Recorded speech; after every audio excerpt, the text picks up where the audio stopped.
निघालो घेऊन दत्ताची पालखी, निघालो घेऊन दत्ताची पालखी। आम्ही भाग्यवान आनंद निधान, आम्ही भाग्यवान आनंद निधान। झुलते हळूच दत्ताची पालखी, झुलते हळूच दत्ताची पालखी।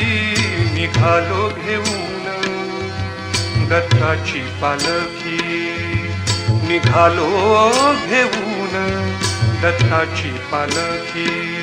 दिगंबरा दिगंबरा श्रीपाद वल्लभ दिगंबरा, दिगंबरा दिगंबरा श्रीपाद वल्लभ दिगंबरा। रत्नांची आरास साज मखमली, त्यावर सुगंधी फुले गोड ओढी। रत्नांची आरास साज मखमली, त्यावर सुगंधी फुले गोड ओढी। झुळूक कोवळी चंदना सारखी, झुळूक कोवळी चंदना सारखी।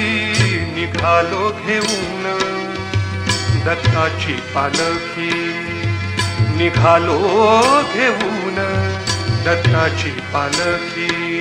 दिगंबरा दिगंबरा श्रीपाद वल्लभ दिगंबरा, दिगंबरा दिगंबरा श्रीपाद वल्लभ दिगंबरा। सात जन्मांची लाभली पुण्याई, सात जन्मांची लाभली पुण्याई। सात जन्मांची लाभली पुण्याई।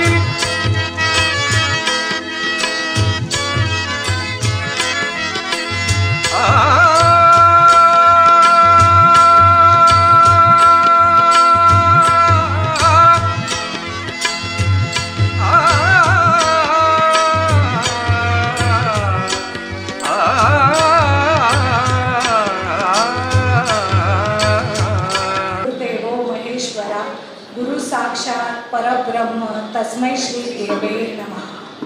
आज आपल्यासाठी आपल्याला आध्यात्मिक पर्वणी आहे, सगळ्या सांगलीकरांना आज आध्यात्मिक पर्वणी आहे आणि यासाठी श्री प्रमोद केणे काका आपल्याकडे आलेले आहेत। तर सर्वप्रथम तसंच आज प्रमोद केणे काकांना याचा औचित्य साधून पुण्यभूमी विजय सरस्वती हे पुस्तकाची भेट जी आहे ती भेट मी श्री निरंजन मेटकरी पाटील यांना अशी विनंती करते की त्यांना ती भेट द्यावी पुस्तकाची।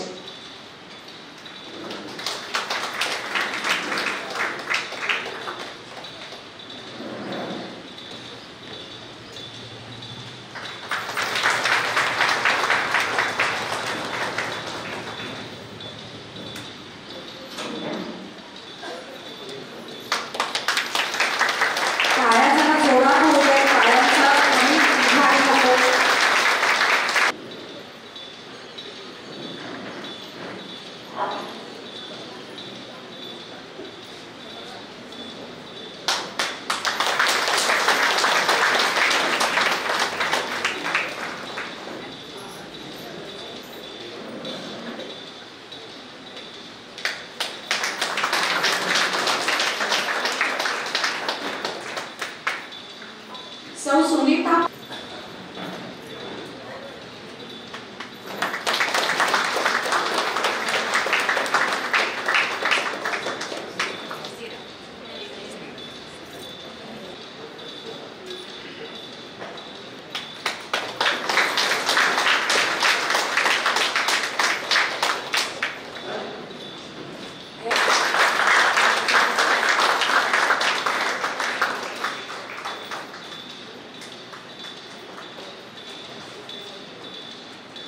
व 3500 फूट उंची चढून गेल्यावर स्वयंभू दत्तपादुकांचे दर्शन होते। श्रद्धेची कसोटी पाहणाऱ्या गिरनार यात्रेचे महत्त्व प्राचीन काळापासून आहे आणि आपण ते वाचत आलेलोच आहोत. श्री दत्तप्रेरणानंद यांनी आतापर्यंत गिरनार पर्वतावरती असणाऱ्या दत्तप्रभूंच्या जागृत तथा अक्षय निवासस्थानाला दर पौर्णिमेला एक, आपण फक्त इमॅजिनच करू शकतो, ते केलेलं आहे त्यांनी. दर पौर्णिमेला एक या यात्रेदरम्यान त्यांना जे जे विलक्षण दैवी अनुभव आले ते त्यांच्याच मुखातून दत्त मंदिराची स्थापना 2016 मध्ये केलेली आहे. आणि तेव्हापासून प्रत्येक महिन्याला तिथे वेगवेगळे यज्ञ आणि जनकल्याणासाठी संपन्न वेगवेगळे कार्य आहेत तिथे चालू. हे सर्व कार्य महाराजांच्या जोडीद्वारेच होत आहे. तरी आपण सर्वांनी या महाराजांच्या कार्यात यथाशक्तीसह पितृवर्गांना एकच विनंती आहे की सगळ्यांनी आपले मोबाईल फोन तेवढं सायलेंटवरती ठेवावे, एवढी एक नम्र विनंती. आणि आपल्या कुणाचाही जास्त वेळ न घेता आता मी केणे काकांना अशी विनंती करते की त्यांनी त्यांचे अनुभव सांगायला.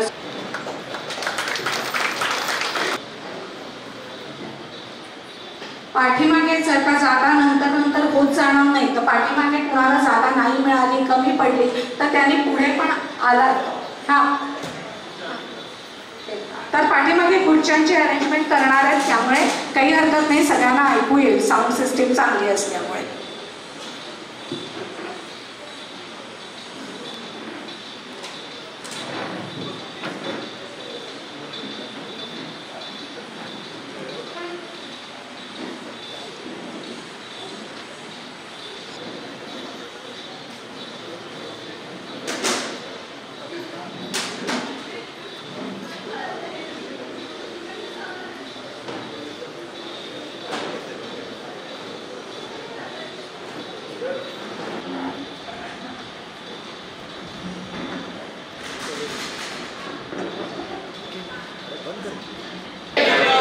जय गिरनारी, जय गिरनारी. आपण आपल्यापैकी किती जण गिरनारला जाऊन आला? आता मला वाटतं हे गिरनार वरचं माझं इकडे सांगली मधलं का 8वं किंवा 10वं प्रवचन असेल बहुतेक. 8 प्रवचन या अगोदर इकडे झालेली आहे. पण त्या मानाने गिरनारला जाणाऱ्यांची संख्या कमी आहे. आता माझ्याकडे ही मंडळी आली होती ज्यांनी गिरनार हे प्रवचन आपलं आयोजित केलं. ते म्हणाले आम्ही आतापर्यंत गिरनारला गेलो नाहीये. म्हटलं तुम्हाला गिरनारला जायची इच्छा असेल मनापासून तर आजच मी तुम्हाला गिरनारचं दर्शन घडवतो. प्रोव्हाइडेड प्रत्येकाने आपले मोबाईल सायलेंटवर ठेवा. तुम्ही जर शांत राहिला. वर्ष 923वं प्रवचन आहे.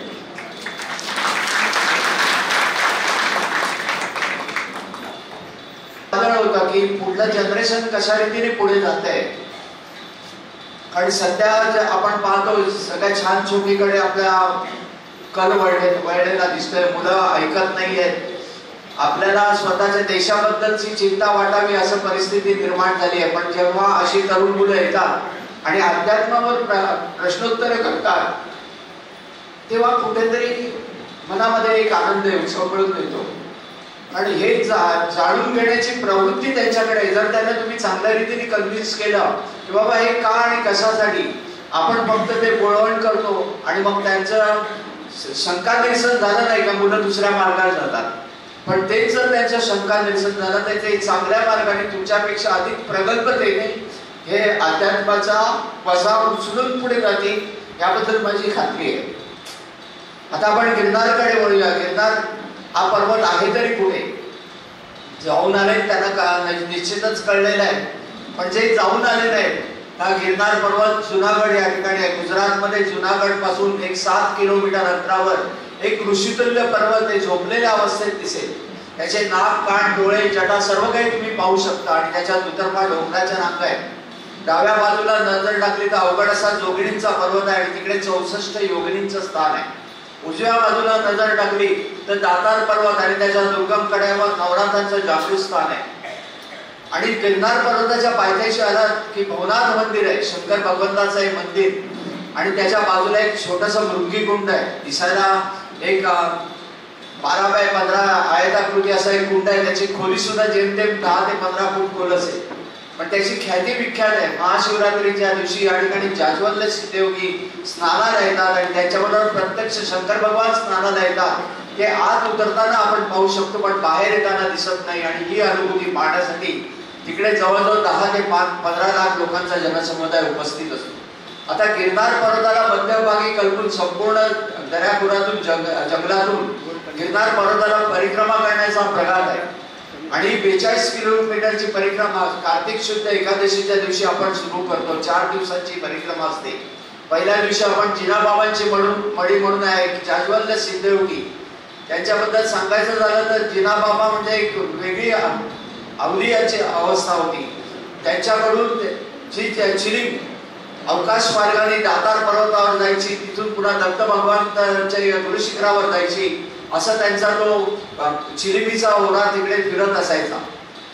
आणि हे निश्चिम असे महाकालीचे भक्त ते नित्य नेमाने महाकालीच्या दर्शनासाठी वरती गिरनारवर जायचे.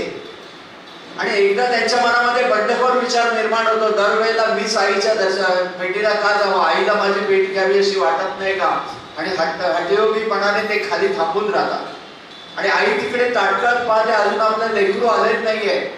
आणि शेवटी तिच्या मनाची तडफड होते आणि ती खाली उतरते. आणि ज्या ठिकाणी ह्या माय लेकरांची भेट झाली आहे तिकडे एक छोटीशी घुमटी तयार केलेली आहे, त्या ठिकाणी या माय लेकरांची भेट झालेली आहे. असं हे अवलिया त्या ठिकाणी आहे जिनाबाबा म्हणून. आणि त्यांचा त्या ठिकाणी पहिल्या दिवसाचा पडाव तिकडे आपण करतो. दुसऱ्या दिवशी मानवेला म्हणून आहे, तिकडे महाकालीचं स्थान आहे, तिकडे आपण दुसऱ्या दिवशी थांबतो. तिसऱ्या दिवशी बोरदेवीला राहतो. आणि चौथ्या दिवशी back to the pavilion Girnar पर्वताच्या पायथ्याशी येऊन परिक्रमा संपन्न करतो.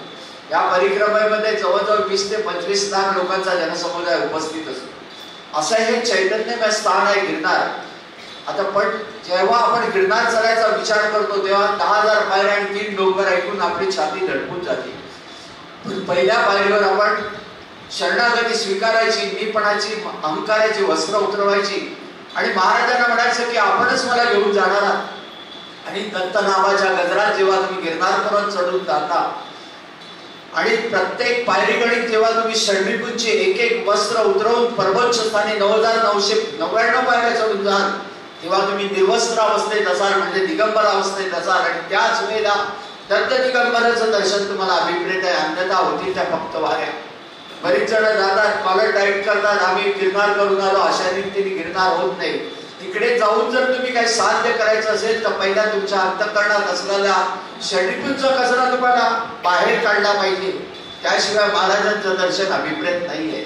मग एखादी वृद्ध स्त्री दत्त नावाच्या गजरामध्ये केव्हा गिरनार पर्वत चढून जाईल ती तिला कळणार नाही. पण एखादा अहंकारी करून म्हणेल मी हा म्हणता गिरनार पादाक्रांत करेल, तर अशा महाभागांना 500-1000 पायऱ्यांवरून महाराजांनी परतवून लावलेलं मी पाहिलेलं आहे. तिथे कुठेही अहंकाराला थारा नाहीये. आता आपण गिरनार पर्वत चढायला सुरुवात करूया. पहिल्या डोंगरावर आणि पहिल्या पर्वत राशीवर जेव्हा आपण चढतो आणि 2200 पायऱ्या चढून गेल्यानंतर राजा भर्तृहरी आणि राजा गोपीचंद या दोघा चिरंजीवी सिद्धयोगांची त्या ठिकाणी तपोभूमी आहे. दत्तप्रभूंच्या आदेशानुसार गोरक्षनाथांनी त्यांना त्या ठिकाणी तपश्चर्येला बसवलं. तिथून पुढे गेल्या 4000 पायऱ्या चढून गेल्यानंतर नेमिनाथ भगवान म्हणजे जैन तीर्थंकर आणि श्रीकृष्ण भगवंताचे चुलत भाऊ यांचं त्या ठिकाणी मंदिर आहे. तिथून पुढे गेल्यानंतर पहिल्या डोंगराच्या टोकावर जागृत असं आंबेचं स्थान आहे. तिला अंबाजी म्हणतात. आणि अंबाजीची ख्याती म्हणजे गिरनार पर्वताची बहीण आणि आपल्या भावाच्या रक्षणार्थ तिथे वसलेली आहे. आणि 51 शक्तिपीठांपैकी ते एक शक्तिपीठ आहे. अंबाजी पासून आपण समोर नजर टाकली का तुम्हाला 2 डोंगराचे 2 सुके नजरेत त्या टप्प्यात येतात. पहिला आहे गोरक्षनाथांचं शिखर आणि त्याच्या पुढे दिसतंय ते गुरु दत्तात्रयाचं शिखर. गोरक्षनाथांचं शिखर हे सर्वात उंच शिखर तिकडे आहे. आणि दत्तप्रभूंच्या आशीर्वादाने त्यांना ते उच्च स्थिती प्राप्त झाली. ज्या योगे ते त्यांची दृष्टी महाराजांच्या चरण पादुकांवर पडते. जेव्हा आपण गोरक्षनाथांच्या शिखरावर जाऊन पाहतो एक वेगळा निसर्गरम्य परिसर तुम्हाला त्या ठिकाणी दिसून येईल. तिथून पुढे गेल्यानंतर दत्तात्रयांचं शिखर आहे. आणि गुरु शिखरावरून समोर नजर टाकली तर तिकडे 3 डोंगरांचे 3 सुळके तुम्हाला दिसतात. एका बाजूला बसलेली आहे महाकाली, मध्ये आहे रेणुका आणि तिच्या बाजूला आहे अनुसया. आणि गुरु शिखरावर त्यावेळेला कोणत्याही प्रकारचं मंदिर नव्हतं, छत नव्हतं, मूर्ती नव्हती, छप्पर नव्हतं, काही नव्हतं. तर काय होतं, चरण पादुका आणि त्यांच्यासमोर दाटी वाटीने 5-6 माणसं बसू शकतील एवढीच जागा. जर तुम्हाला परिक्रमा करायची झाली, प्रदक्षिणा घालायची झाली, तर डाव्या बाजूने दगडांचा कडेकाभरांचा आधार घेत 4-4.5 फूट खाली उतरायचा, दगडातूनच अर्धवट फिरायचं आणि पुन्हा अर्धवट 4-4.5 फूट वरती येऊन आपण आपली परिक्रमा पूर्ण करायची. असा तिकडे प्रकार. 3,500 फुटापेक्षाही उंचीचं ठिकाण, पावसाळ्याच्या दिवसात छप्पर नाही, काही नाही, अशा वेळेला तिकडे गुरुशिखरे नेहमी चिंब भिजलेल्या अवस्थेत असायचं. तिकडे कुठल्याही प्रकारचे कठडे बांधलेले नव्हते. जर पायऱ्यांचा रस्ता सोडला तर तिन्ही बाजूला दऱ्या आणि कुठेही तुम्हाला सपोर्टला जागा नव्हती. जर तुमचा तोल गेला तर तिन्ही बाजूचा दऱ्या तुम्हाला स्वाहा म्हणून गिळंकृत करायला तयार, असं प्रतिकूल परिस्थिती. वाऱ्याचा वेग तर 3,500 फूट म्हणजे ट्रिमेंडस आणि रात्रीच्या सुमारास हेच वारे हे द्विगुणित वेगाने वाहतात. अशा प्रतिकूल परिस्थितीत तिकडे उभं राहणं सुद्धा बऱ्याच वेळेला अशक्य व्हायचं. पण हे महाराजांचं चैतन्य निवासस्थान आहे आणि जेव्हा त्या ठिकाणी तुम्ही बसता तेव्हा चैतन्य लहरी म्हणजे काय याची अनुभूती तुम्हाला आल्याशिवाय राहणार नाही. आणि किंबहुना ती प्रत्येक पायरीकडे येते. जर तुम्ही तिकडे खऱ्या मनाने गेलात, एखादी वृद्ध स्त्री चढवत नाही आणि काही 50-100 पायऱ्या जरी ती चढून गेली तरी तिला एक वेगळं आत्मबल मिळतं आणि त्यांना जाणवतं या प्रत्येक ठिकाणी महाराज आहे. आणि ही अनुभूती तिकडे गेलेल्या प्रत्येकाला आल्याशिवाय राहत नाही, कारण हे वेगळं चैतन्यमय स्थान आहे गिरनार. गुराळ घातलेली होती आणि माझा चौल या नगरीवर वेगळंच प्रेम आहे, कारण ही चौल चंपावती नगरी म्हणजे पूर्वीची ख्यातनाम अशी नगरी आहे. 360 मंदिर आणि तेवढ्याच पोखरणी, यामुळे या स्थानाला एक वेगळं औत्सुक्य लाभलेलं आहे. अशा ठिकाणी जन्म झालेला आहे माझा. आणि जरी माझं शालेय शिक्षण इकडे झालेलं असलं तरी मी नित्य नेमाने चौलला जात होतो. शालेय जीवनामध्ये असताना माझ्या काही मित्रांनी गुरु केले, माझ्या मागे लागले, तूही गुरु कर, गुरुशिवाय मार्ग नाही. मला ते पटत होतं, पण दत्तप्रभूंशिवाय नजरेसमोर कोणी येत नव्हतं. अशा वेळेला एका गुरुपौर्णिमेला महाराजांच्या मंदिरात गेलो, चाफ्याचं फूल अर्पण केलं आणि महाराजांना म्हणालो, आजपासून आपण माझे गुरु, या लेकराचा सांभाळ करा. आणि त्या दिवसापासून आजपर्यंत आमचा गुरु शिष्यांचा प्रवास सुरू आहे. गुरुचं काम काय, शिष्य चांगला वागतोय तोपर्यंत ठीक आहे, जरासं त्यांनी इकडे तिकडे केलं की त्या बरोबर सक्षम शिष्य गुरु जे असतात ते शिष्याला सरळ मार्गाला घेऊन येतात. ते ज्या रीतीने तुम्हाला ताडतात ते पाहिल्यावर तुमच्या लक्षात येतं तुम्हाला इकडे तिकडे वळणंच शक्य होणार नाही. गुरुचा मार्गच हा आहे. आणि गुरुच्या जेव्हा तुमच्या पाठीवर एखादा लाठी पडते गुरुची, त्यावेळेला तुम्हाला जरी वेदना झालेल्या असतात तर त्याच्या कित्येक पट त्याच्या वर्ण हे गुरुच्या मनावर उमटलेले असतात. आणि गुरुचं प्रेमच वेगळं आहे. आई आणि बाप या दोघांचं प्रेम ज्या ठिकाणी आपल्याला मिळतं ती गुरुमाऊली, म्हणून आपण गुरुला सर्वोच्च स्थान दिलेलं आहे. असे सक्षम गुरु जीवनामध्ये मिळाले आणि जीवनाचा इतिहास बदलून गेला. कॉलेजचं शिक्षण पूर्ण झालं आणि एशियातल्या लिडिंग कंपनीमध्ये मला रिसर्च सेक्शनला जॉब मिळाला. IIT युनिव्हर्सिटी सारख्या ठिकाणी ज्ञानार्जन प्राप्त करण्याची संधी मिळाली आणि त्या संधीच्या बळावर त्याच कंपनीमध्ये मी टेक्निकल डायरेक्टर झालो. पुढे मनामध्ये विचार निर्माण झाला की आपण या चौलच्या भूमीमध्ये जन्म झालाय, तिकडे आपलं काहीतरी उत्तरदायित्व लागतं. आपण तिकडे आपला उद्योग व्यवसाय उभा करावा म्हणून शियोम पॉलिमर नावाची फॅक्टरी दत्त जयंतीच्या दिवशी सुरू केली. फॅक्टरीला अभूतपूर्व असं यश मिळू लागलं, कारण ज्ञानार्जन प्राप्त केलेलं होतं, मार्केटिंग हातात होतं आणि प्रयत्नवादी होतो आणि त्याच्या बळावर कंपनीला चांगले दिवस आले. मोठ्या मोठ्या कंपनीशी टक्कर देऊ लागलो. एका कंपनीतून मटेरियल सप्लाय करायला असमर्थ होतो म्हणून वाशी, तारापूर, वाडा असा 3-3 ठिकाणी फॅक्टरी भाड्याने घेऊन चालू लागलो आणि मी यशाच्या उत्तुंग शिखरावर जाऊन पोहोचतो. जेव्हा तुम्ही यशाच्या शिखरावर जाऊन पोहोचता तेव्हा नॅचरली तुमच्यावर स्तुती सुमनाचा वर्षाव होतो. तसा तो माझ्यावर होत गेला. आणि स्तुती अहंकाराची जननी. पुढे त्या अहंकाराला खत पाणी मिळत गेलं आणि अहंकार बळावला. आणि जेव्हा अहंकार बळावतो तेव्हा सक्षम गुरु हातामध्ये दंड धरून तुम्हाला चोपून काढतात, तसा दंड तो माझ्यावर पडला. आणि चारी बाजूला परिस्थिती बिकट होत गेली. चारी बाजूला फसवणूक झाली. दिल्ली, अमृतसर, लुधियाना, बटाला, हैदराबाद सर्व ठिकाणी फसवणूक झाली. आणि समोर करोडो रुपयाची फॅक्टरी आहे पण खिशात पैसा नाही, अशी दारिद्र्यावस्था निर्माण झाली.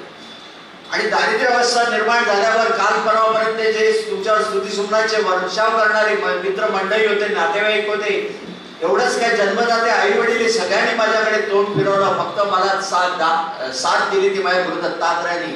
आणि गाणगापूरला जाण्याचे संकेत दिले. पहिल्या वारीवर मी निघालो गाणगापूरला, तर अक्कलकोट गाणगापूर असा प्रवास सुरू केला. पहिल्या 5 वाऱ्या माझ्या गाणगापूरच्या झाल्या आणि 6वी वारी गुरुपौर्णिमा होती.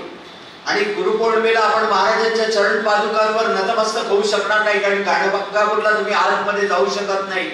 त्यामुळे ती खंत मनामध्ये होती आणि अशा द्विधा मनस्थितीत असताना 4 दिवसांवर पौर्णिमा येऊन ठेवली आणि पहाटेच्या सुमारास दृष्टांत झाला की गिरनारला आहे म्हणून. पण त्यावेळेला गिरनार कुठे आहे किंवा काय याविषयी मी अनभिज्ञ होतो. सकाळी उठलो आणि दादरच्या स्वामी समर्थांच्या मठामध्ये गेलो होतो. मठातून दर्शन घेऊन बाहेर पडतो तर बाहेरच्या बाजूला एक बुक स्टॉल आहे, त्याच्यावर एक छोटंसं पुस्तक होतं, गिरनार दर्शन, हरी दहातोंडे नावांचे भांडुपला राहणारे गृहस्थ. आणि त्यांनी दरवर्षी एक याच्याप्रमाणे 21 गिरनारच्या वाऱ्या केलेल्या होत्या. त्याचा संक्षिप्त वृत्तांत त्यांनी त्यात लिहिलेला होता. तो मी वाचून काढला. त्यांना फोन केला, म्हटलं मला गिरनारला यायचं आहे, मला कृपा करून मार्ग सांगा. ते म्हणाले अवश्य मार्ग सांगतो, पण या पावसाळ्याच्या दिवसात तिकडे जाणं योग्य नाही. मी दरवर्षी तो जातोय, तो दिवाळी नंतरच्या दिवाळीच्या आसपास तिकडे जातोय. आणि पावसाळ्याला मध्ये तिकडे निसर्ग झालेलं असतं, वृक्ष उन्मळून पडतात, कडे पडतात. या दिवसात तिकडे जाण्याचं साहस करू नका. मी त्यांना म्हटलं आपण कृपा करून मार्ग सांगा. त्यांनी मार्ग सांगितला आणि मी गिरनारच्या पहिल्या वारीवर जायला निघालो. राजकोट पर्यंतचा प्रवास आम्ही ट्रेनने केलेला आहे आणि पुढील प्रवासासाठी मी वेरावळ बसमध्ये बसलोय. आणि वेरावळ बसमध्ये माझे सहप्रवासी होते एक मुंबईकर जैन. त्यांनी मला विचारलं कहाँ जा रहे, बोला गिरनार जा रहा हूँ. गिरनार पे कहाँ जाओगे, गुरु दत्तात्रेय. बोला ये तो कठिन यात्रा है, 10,000 पगथिया चढ़ना है. हमारा नेमिनाथ भगवान 4,000 पगथिया पे, फिर भी हम लोगों को तकलीफ है. आप पहुंचते पहुंचते रात हो जाएगी, इससे बेटर है आप कल सुबह गिरनार चढ़िए. आप अभी वेरावल बस में बैठे तो क्यों ना वेरावल जाते, वहां से 7 किलोमीटर डिस्टेंस पे सोमनाथ बाबा का मंदिर है, तो सोमनाथ बाबा का दर्शन लीजिए. फिर से 100 किलोमीटर पीछे आइए और कल गिरनार चढ़िए. त्याप्रमाणे मी प्रथम सोमनाथाला गेलो, सोमनाथाचं दर्शन घेतलं. आणि जेव्हा मी रात्रीच्या सुमारास मी जुनागडला येऊन पोहोचलो आणि गिरनारच्या पायथ्याशी येऊन पोहोचलो, त्या रात्रीच्या चंद्रप्रकाशात नाहून निघालेला गिरनार पर्वत पाहिला.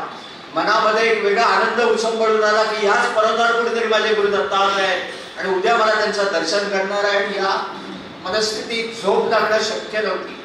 सकाळी लवकर उठलो आणि गिरनार चढायला सुरुवात केली. आणि काही पायऱ्या चढून गेल्यानंतर मला जाणवलं मला चालणं अशक्य आहे.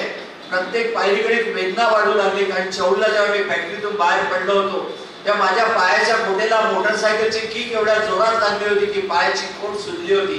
प्रवासादरम्यान याच्या वेदना वाढल्या होत्या. प्रत्येक पायरीकडे वेदना वाढू लागल्या. अत्यंत मुश्किलीने मी 500 पायऱ्या चढून गेलो. नंतर मेंदूपर्यंत कळा जाऊ लागल्या. शेवटी असहाय्य होऊन मी खाली बसलोय.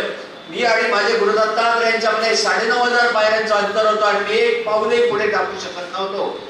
हे जेव्हा लक्षात आलं तेव्हा माझ्या डोळ्यातून अश्रुधारा वाहू लागले. मनामध्ये विचार तळून गेले, आज गुरुपौर्णिमा आहे, मी माझ्या गुरूंचं दर्शन घेऊ शकत नसेल ते या देहाला काही किंमत नाही, त्यापेक्षा याच पायरीवर डोकावून प्राण द्यावा अशी मानसिकता तयार झाली. आणि ही मानसिकता ज्या क्षणी तयार झाली माझ्या पाठीवर थाप पडले. एक वृद्धग्रस्त माझ्या मागे उभे होते. त्यांनी मला विचारलं क्या हो गया. त्यांच्या लक्षात आलं हा माणूस रडतोय. बोला क्यों रो रहे, बोला बहुत दर्द हो रहा है, मुझे गुरु दत्तात्रेय जाना है, 9,500 पगथिया चढ़ना है, लेकिन मेरे से एक कदम भी आगे नहीं चला जा सकता है. ते मंदपणे हसले आणि म्हणाले जिसके दिल में श्रद्धा भक्ति और दृढ़ता है उसको दर्द क्या चीज है, मैं बूढ़ा इंसान है, मैं चल सकता हूं तो तुम क्यों नहीं चलोगे. आणि त्यांनी जबरदस्तीने दंडाला धरून उठून उभं केलं आणि मी त्यांच्या समोर चालू लागलो.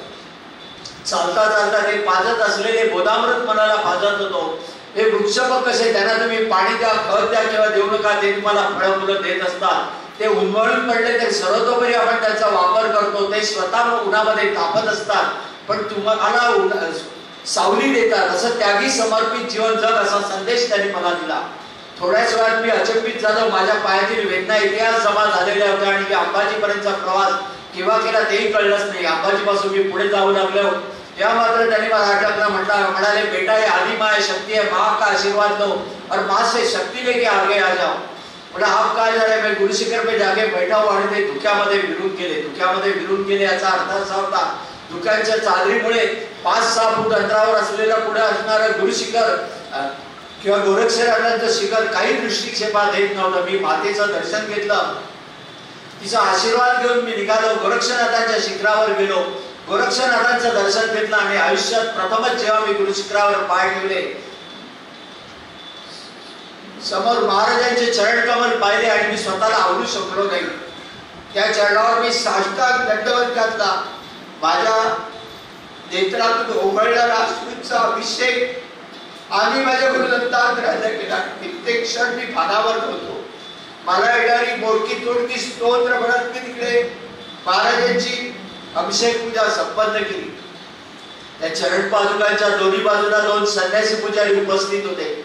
त्यांना मी विचारलं, इथे असे वृद्धग्रस्त आले, पुढे गेले?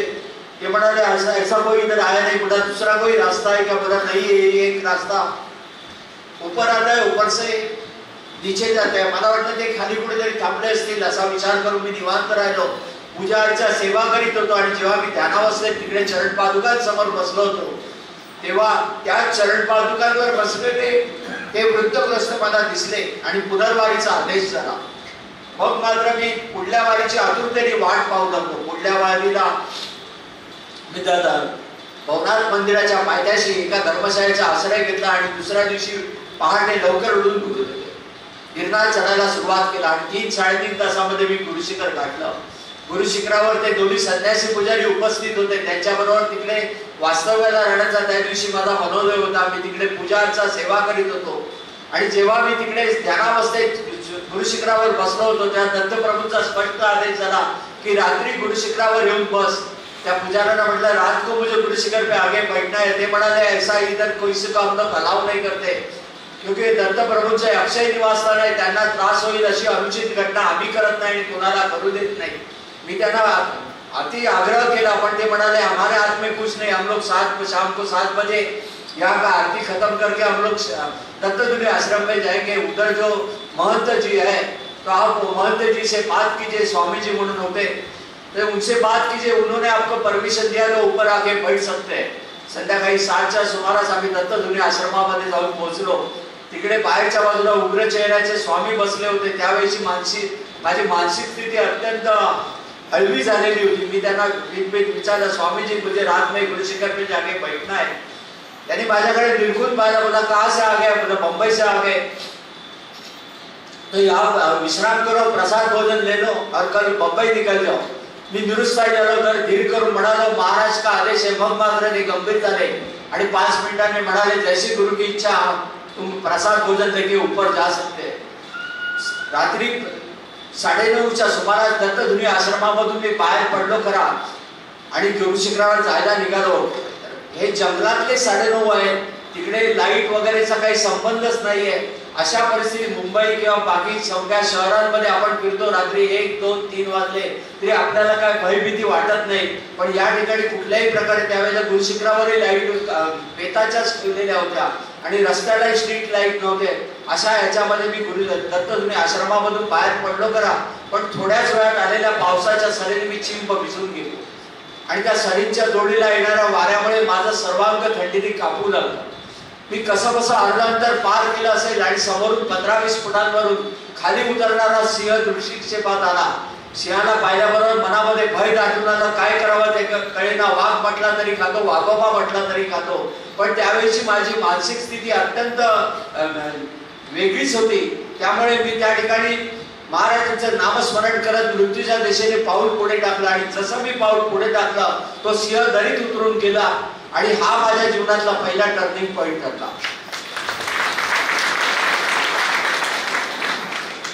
मी दत्त गुरुशिखर गाठलं खरं पण तिथे बसून पूजा अर्चा करणं अत्यंत अशक्य होतं. कारण वरून पाऊस पडत होता आणि पावसाच्या जोडीला वारा, त्याच्यामुळे सर्वांग थंडीने कापत होतं. मी महत्प्रयासाने बराच काळ तिकडे बसण्याचा प्रयत्न केला. पण जेव्हा थंडी असह्य होऊ लागली तेव्हा पळपुट, तुमच्यामध्ये 2 मन असतात, एक निग्रही मन असतात आणि एक पळपुट मन. ते पळपुट मन म्हणाला, गुरुच्या आज्ञेने वरती आलेला आहे, स्वतः मुकाट खाली उतर, दत्तधुनी आश्रमात जा, ओली वस्त्र बदल, शेकोटीची ऊब घे आणि स्वतःला पांघरुणात झोपून दे. पण अंतःकरणात तडलेल्या त्या वेड्यापर्यंत उचल टाकली आणि ते वेड मन म्हणू लागलं, स्वतःला गुरुभक्त म्हणवतोस, तो कोणत्याही परिस्थितीत गुरुच्या आज्ञेचं उल्लंघन करू नकोस. किती प्रतिकूल परिस्थिती आली तरी त्याच्यावर मात करून तुला इथे बसायचं आहे.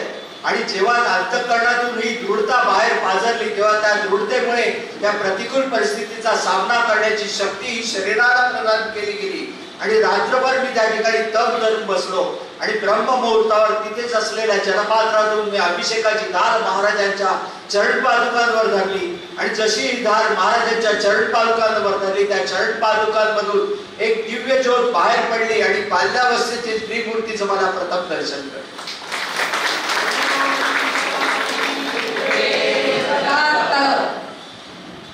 आणि कोजागिरी पौर्णिमेला चंद्रप्रकाशात गुरुशिखर संपूर्ण न्हावून निघालं होतं. अशा वेळेला मी आणि महाराज यांच्यामध्ये व्यत्यय आणायला तिकडे वाऱ्याशिवाय दुसरं कोणी नव्हतं आणि दूरवरून येणाऱ्या बांगड्यांची किटकिट, पैंजणीचे आवाज, भाषणा खिदळण्याचे आवाज ऐकून मी अचंबित झालो. कोणत्या तरी स्त्रियांचा समुदाय पुढे येतोय हे लक्षात आलं आणि थोड्याच वेळेत आलेला माझ्या मनात विचार आला जुनागड मधल्या काही रहिवासी स्त्रिया तिकडे आलेल्या असतील आणि थोड्याच वेळात आलेल्या त्या सर्व स्त्रिया माझ्या आजूबाजूला येऊन दाटीवाटीने उभ्या आहेत. हातामध्ये पूजेचं साहित्य होतं आणि त्या सर्वजणी अद्वितीय सौंदर्यवती होत्या. त्यापैकी कोणती स्त्री दुसऱ्या स्त्रीपेक्षा जास्त सुंदर हे तुम्ही सांगू शकणार नाही. एवढं दैवी सौंदर्याचा प्रकार तेच त्यांच्या नजरेमध्ये अधोरेखित झालेलं दिसत होतं.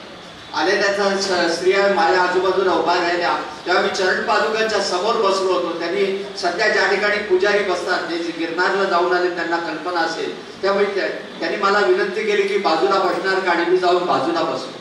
आलेल्या त्या सर्व स्त्रिया एका मागोमाग एक येऊन त्या ठिकाणी अगदी शिस्तबद्ध रीतीने त्या ठिकाणी महाराजांची पाद्यपूजा करायला सुरुवात केली. ते बोलत असलेले स्तोत्र गायन मंत्र मला काही समजत नव्हते पण ऐकायला श्रवणीय वाटत होते पण ते संस्कृत मात्र खचितच नव्हते. आणि जेव्हा त्यांच्या त्या ठिकाणी पाद्यपूजा संपन्न झाली तेव्हा त्या सर्व स्त्रियांनी नृत्य गायन करीत महाराजांना प्रदक्षिणा घालायला सुरुवात केली आणि तो मंत्रमुग्ध करून टाकणारा तो सोहळा मी याची डोळा याची देही पाहत होतो. मला वेळ काळ कशाचाही भाग राहिला नाही आणि अशा अवस्थेत जेव्हा त्यांच्या प्रदक्षिणा पूर्ण झाल्या तेव्हा त्यांनी महाराजांना वंदन करून परतायला सुरुवात केली. त्यापैकी एका स्त्रीने माझ्या हातावर एक फळ प्रसाद म्हणून दिला. त्या फळाला अवीट अशी गोडी होती. शेवटची स्त्री वंदन करून निघाली तेव्हा मी विचार केला चला आपण आपल्या चरण पादुकांच्या समोरचं आपलं आसन ग्रहण करावं.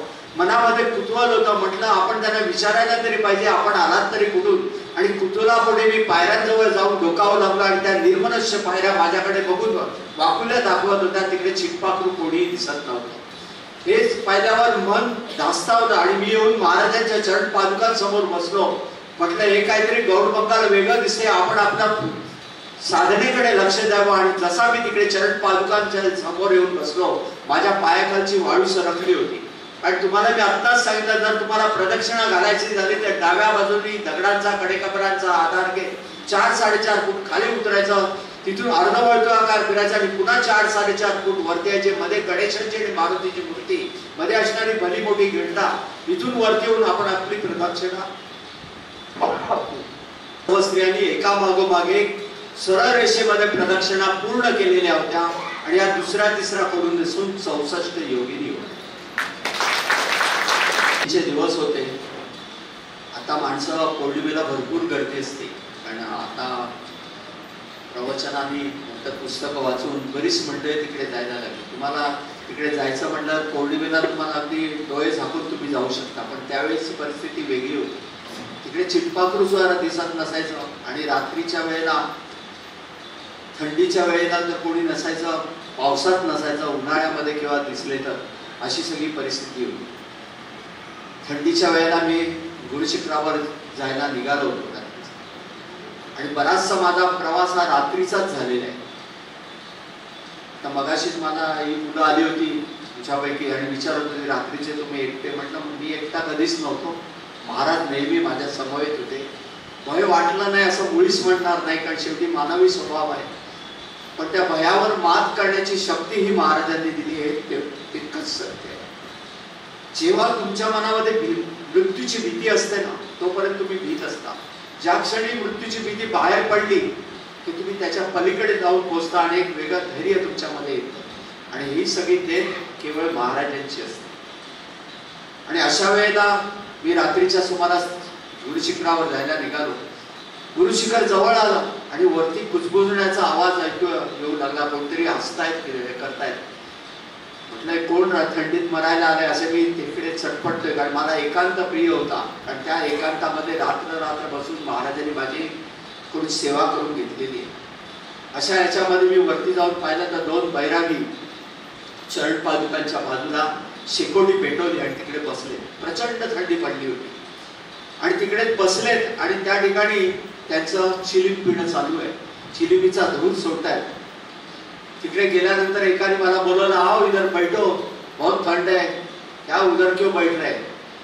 पण त्या चिलिमीकडे माझी नजर गेली आणि तो वास मला नकोसा झाला आणि मी वेगळ्या नजरेने त्या चिलिमीकडे पाहिलं. त्याबरोबर त्यांच्या जो उंचेपुरे गौरवर्णीय जो बैरागी होते त्यांनी माझ्याकडे पाहिलं, हसले, क्यों इसका तकलीफ हो रहा है क्या, आणि त्यांनी उचलून ती चिलीम त्या शेकोटीत टाकली. त्याबरोबर त्या दुसऱ्या बैरागीने त्याची चिलीम त्या शेकोटीत फेकून दिली आणि ते दोघेही हसायला लागले. हसता हसता त्यांनी आमचा वार्तालाप चालू झाला. मी सुद्धा जाऊन शेकोटीजवळ बसलो. बराच काळ आमचा वार्तालाप करत असताना एकाएकी तो दुसरे जे संन्यासी होते त्यांच्या कानाला अशी भिकबाळ्या होत्या, वेगळी कफनी घातलेली होती आणि दुसरे बैरागी होते ते तर फक्त लंगोटावर होते, अवधूत स्वरूपात तिकडे उभे होते. आणि ते दुसऱ्याला काय गौर आली माहिती नाही. बोलता बोलता, अरे इतने साल से क्यों आ रहे तुम इधर, क्यों झक मारने के लिए आ रहे, तुम काम धंधा करो, ये करो, तुम्हारा तकलीफ है ना तो हमारे पास आओ ना, हम लोग उसका सॉल्यूशन देते हैं. इधर बैठ के क्या करोगे, 3 मुंडी वाला खाली ऐसा पाषाण का ही आहे. आणि वाटेल तसं मला उकसवायला सुरुवात केली. यापूर्वी सुद्धा असं उकसावणं झालं होतं. तेव्हा सुद्धा माझा मनाचा उद्रेक वाढला होता आणि यावेळेलाही तेच झालं. एकाएकी मी रागाने उठलो आणि मी अद्वातून खाली चिलीम पिलो, हे पिलो, सगळं माझ्या तोंडातून नको त्या गोष्टी बाहेर पडू लागल्या. त्याबरोबर ते दुसरे उंचेपुरे गौरवर्णीय साधू होते ते उठून उभे राहिले आणि मला शांत करत म्हणाले, अरे बेटा तुम्हारा मजाक कर रहे हैं, तुम क्यों इतना हे कर रहे हैं, तुम्हारा गुरु प्रेम हमारे नजर में आ गया है, ये तो गोरक्ष तुम्हारी मजाक कर रहा था. असं बोलून त्यांनी मला अक्षरशः जवळ घेतलं आणि माझ्या फक्त मस्तकी हात ठेवला. परमानंदाची टाळी लागली. काय सारं ते कळलंच नाही. फक्त एकच जाणीव झाली की त्यांनी माझा हात धरलाय आणि अवकाश मार्गाने आम्ही पुढे जारी जातोय. आमच्या बरोबर ते दुसरे गोरक्ष म्हणतात ते वाघावर सवार होऊन आमच्या पाठोपाठ येत होते. आम्ही गेलो तर एक सुंदर असं विस्तीर्ण जलाशय होतं. त्या जलाशयात येऊन तिकडे थांबले. एका उंच खडकावर देऊन बसले. मलाही खाली उतरवलं आणि माझ्या बाजूला येऊन ते गोरक्ष बसले. आम्ही दोघं 2 दगडांवर बसलो, पाण्यात सोडून. एवढ्यात एक सफेद गाय अमृत कुठतरी आली, पाठोपाठ हरणं आली, सगळं विविध मोर वगैरे येऊन नाचायला लागले. सगळं वनश्री त्या ठिकाणी वेगळं स्वरूप, हे एक वेगळंच रूप मी त्या ठिकाणी निसर्गाचं पाहत होतो. निसर्ग जणू काही नाचत होता, बागडत होता. आणि अशा याच्यामध्ये ते तिकडे आम्हाला घेऊन बसले. थोड्याच वेळात देवादिकांची तिकडे स्वारी येऊ लागली. प्रत्येक जण वर्णी जाऊ लागले तिकडे आणि महाराजांच्या पाद्यपूजा त्या ठिकाणी संपन्न होऊ लागली. महाराजांच्या चरणावर अभिषेक संपन्न होऊ लागला आणि मला आणि गोरक्षनाथांनाही त्या ठिकाणी अभिषेकाची संधी मिळाली. अभिषेक संपन्न झाला, आम्हाला प्रसाद दिला आणि मग पुन्हा महाराजांनी मला जवळ घेतला, आशीर्वाद दिला आणि गोरक्षनाथांनी सांगितलं, बेटे को गुरु शिखर तक छोड़ के आओ. त्यांनी मला वाघावर बसवलं आणि जेव्हा मी गुरु शिखरावर येऊन पोहोचलो तेव्हा आजूबाजूला कोणी चिप्पा करून होता. मी ते गुरु शिखरावर उभा होतो, पण त्यांची तिकडे जी शेकोटी पेटवली होती ती त्यांच्या अस्तित्वाची ग्वाही तिकडे पडली आणि गुरुचरणावरची मी फुलं वाहिली होती ती महाराजांच्या चरण कमलावर त्या ठिकाणी दिसत होतं. एक अद्भुत अशी वारी महाराजांनी माझ्याकडून संपन्न करून दिली.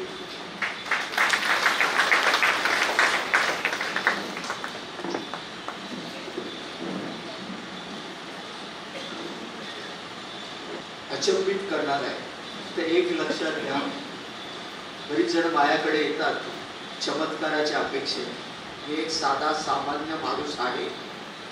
मी कुठलाही महाराज नाही. बघा मी शर्ट पॅन्ट मध्ये बसले, लोक काही म्हणून, पण मी शर्ट पॅन्ट मध्ये आहे.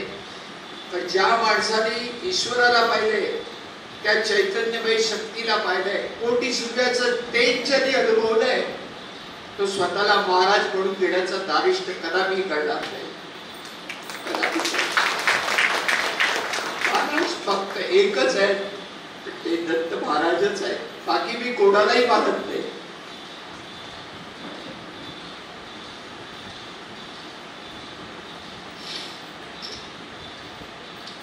मी चमत्कार करू शकत नाही, फक्त मी प्रार्थना करू शकतो. तेवढंच माझ्या हातात आहे, बाकी माझ्या हातात काही नाही. पण प्रार्थना तुम्ही सुद्धा जर मनापासून केली तर तो स्मर्तुगामी आहे. कुठल्याही क्षणी तुमच्या हाकेला तो धावून आल्याशिवाय राहणार नाही. मी खात्री घेतली, तुम्ही खात्री करून बघा. तो तुमच्या आमच्या चराचरामध्ये सर्वांच्या कल्याणासाठी आहे. तो तुमच्या आमच्यापासून वेगळा नाहीच आहे, किंबहुना तो तुमच्या सर्वांच्या अंतःकरणातही आहे. पण आपण त्याला पाहू शकत नाही. तुमच्या प्रत्येकाच्या हृदयात विराजमान झालेल्या त्या दत्तात्रयाला मी पाहतोय, पण त्याला ओळखण्याची शक्ती पाहिजे. पण ती शक्ती कशी? मनाचं पावित्र्य राखलं पाहिजे. जेव्हा मनाचं पावित्र्य राखाल, मग मनाचं पावित्र्य कसं राखणार? शरीराच्या सौंदर्याने मनाचं पावित्र्य नाही राखणार. त्यासाठी मन शुद्ध असावं लागतं. तिकडे असलेल्या या षड्रिपूंचा कचरा तुम्हाला बाहेर काढावा लागतो. तेव्हाच ते मनाचं पावित्र्य वाढेल आणि ईश्वर त्या ठिकाणी विराजमान होईल. आपण पुढे पार्टमध्ये येणारच आहे. ह्या अनुभूतीकडे वळूया. अमावस्येचीच काजळी रात्र होते आणि अमावस्येच्या वेळेला मी बऱ्याच वेळेला महाराजांनी मला संकेत दिले आणि मी बाहेर पडलो, असं बऱ्याच वेळेस झालेलं आहे. आणि त्यावेळेला बाहेर पडताना मी आडमार्गाने चाललो होतो. डोंगरा दऱ्यातून उतरून वगैरेचा माझा प्रवास सुरू होता आणि एकाएकी मुसळधार वारा, वादळ, पाऊस तिकडे सुरू झाला आणि एवढं प्रचंड तांडव नृत्य, त्याच्यामध्ये रस्ताही दिसेना. माझी फरफट झाली. डोंगरावरून पाय वगैरे घसरू लागले. कसा बसा करून मी पुढे जाण्याचा प्रयत्न करत होतो. पुढे कुठेही लाईटही दिसत नव्हता आणि प्रचंड भूकही लागली होती. पण या एवढ्या तांडव नृत्यामध्ये कुठे जाणार, काय करावं तेही समजेना. आतताईपणा करण्यात होता आणि असाच याच्यामध्ये दूरवर मला प्रकाश दिसला आणि त्या प्रकाशाचा अनुभव होता आणि मी पुढे पुढे सरकत त्या ठिकाणी जाऊन पोहोचलो. ती एक मोडकळीस आलेल्या झोपड्या असतात ना, ती मोडकळीस आलेली झोपडी म्हणा तशी होती आणि त्याच्या पतीतून प्रकाश बाहेर पडत होता. मी तिकडे जाऊन पोहोचलो. मनाला एक दिलासा होता, चला आतमध्ये प्रकाश आहे म्हणजे कोणी माणसं आतमध्ये असतील असा विचार करून मी तिकडे थाप मारणार. एवढ्यात आतून आवाज आला. कठोर स्वरामध्ये कोणीतरी विचारलं, कौन आहे अंदर आ जाओ. मी भीत दरवाजा उघडला तर आतून एक वेगळा उग्र दर्प आणि सगळा तिकडे शेकोटी पेटवलेली होती, त्याच्या जोडीला चिलिमीचा वास आणि वेगळाच दुर्गंधी वास यायला लागला. आणि अंदर आ जाओ दरवाजा लगा दो. त्यांनी कठोर स्वरात सांगितलं. मी यांत्रिकपणे आत शिरलो, पण त्या कुबट वासाने मला दुर्गंधी येऊन आली. ते त्या ठिकाणी ते 3 बैरागी होते, पण ते तिघही तिकडे चिलिंपीत बसले होते आणि बाजूला मद्याचे ग्लास होते आणि तिकडे एका जे शेकोटी पेटवली होती तिकडे तर एका पातेल्यामध्ये अक्षरशः मांस शिजत होतं. हे सगळं पाहिलं मला हे बैरागी आणि हे त्या ठिकाणी काय करतात असा विचार आला. पण त्यांची नजर पाहिली तर त्या नजरेत तेच तर होतं, पण नुसते तांबरलेले नेत्र. त्यामुळे मनामध्ये भय दाटून उठायची हिंमत होईना. बोला आओ बैठो. मी तिकडे बसलो खरा शेकोटीच्या उभेने. थोडं बरंही वाटलं, पण या दुर्गंधीमुळे मला तिथून कधी उठतोय असं झालं होतं. पण त्यांनी मला तिकडे बसवलं. एकाने माझ्यासमोर चिलीम धरली.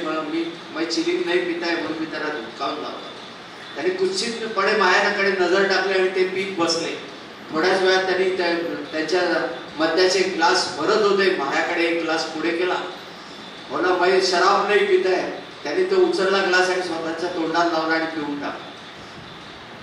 त्याच्यानंतर मग त्यांनी त्या ठिकाणी 4 पानं तयार केली आणि त्याच्यात मांसाहार वाढला. माझ्या सर्वांगावर काटा आला. म्हटलं आता करावं काय. मी उठण्याच्या बेतात होतो तेवढ्यात त्यांनी पुढे सारायचा प्रयत्न केला. बघा मी मांसाहार नाही करताय. त्यांनी काही बोलले नाही. ते तिघांनी तिकडे यथेच्छ ताव मारला. त्या तिघांचं जेवण संपलं. मला तिथून बाहेर पडायची भीती वाटत होती. जेव्हा त्यांचं जेवण संपलं तेव्हा तिकडे त्यांच्यापैकी एका संन्यासीने मला कठोर स्वरात सांगितलं, उधर प्रसाद रखा है तो वो जाके प्रसाद ले लो, उसका अनुमान मत करो. आणि एवढ्या कठोर स्वरात सांगितलं. मी यांत्रिकपणे गेलो आणि पाहिलं तो मांसाहार पाहिल्यावर माझ्या अंगावर काटे आले. बोला हो भक्षण करो. आणि माझं मन गांगरून गेलं. मी महाराजांचं स्मरण केलं आणि तो प्रसाद ज्याच्यामध्ये मांसाहार होता, क्षणातच तो बदलण्याचा भास झाला आणि सुंदर सुगंधी हलव्याचा सुगंध तिकडे येऊ लागला.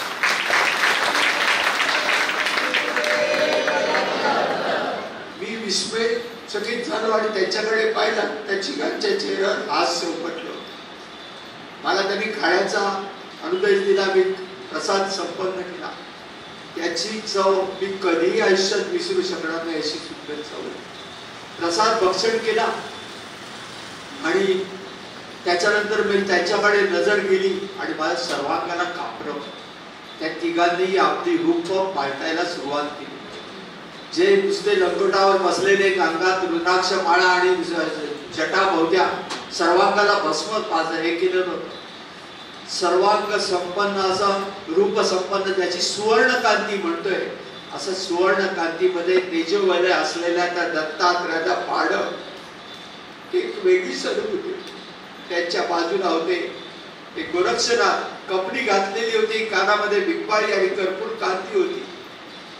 त्यांच्या नजरेतही अभाव तेजोवलय होती. मी फक्त तिथे नतमस्तक होत गेलो. आणि तिसरे कोण होते बालवयोगी ते काही कळलं नाही, पण ते मीननाथ होते. जेव्हा त्या ठिकाणची ओळख पटली आणि त्या संपूर्ण तिकडला जो परिसर जो धुराने आणि दुर्गंधीने व्याप्त झाला होता, तिकडे फुलांचा आणि अत्तराचा सुगंधाचा गमगमाट सुटला होता. चिंतन श्री गुरुदेव दत्त. मग महाराजांनी तिकडे उपदेश दिला आणि नंतर मीननाथांनी मला केशरी दुधाचा प्याला आणून मला दिला. प्रसाद म्हणून मी भक्षण केला. त्यांची मी सांगितलं, बेटा आम्ही निघलो, तुम्हाला टाइम हो गया. पण पाय निघत नव्हते. अत्यंत प्रयासाने मी तिथून बाहेर पडलो आणि मी गुरुशिखराचा दिशेने प्रयाण केला.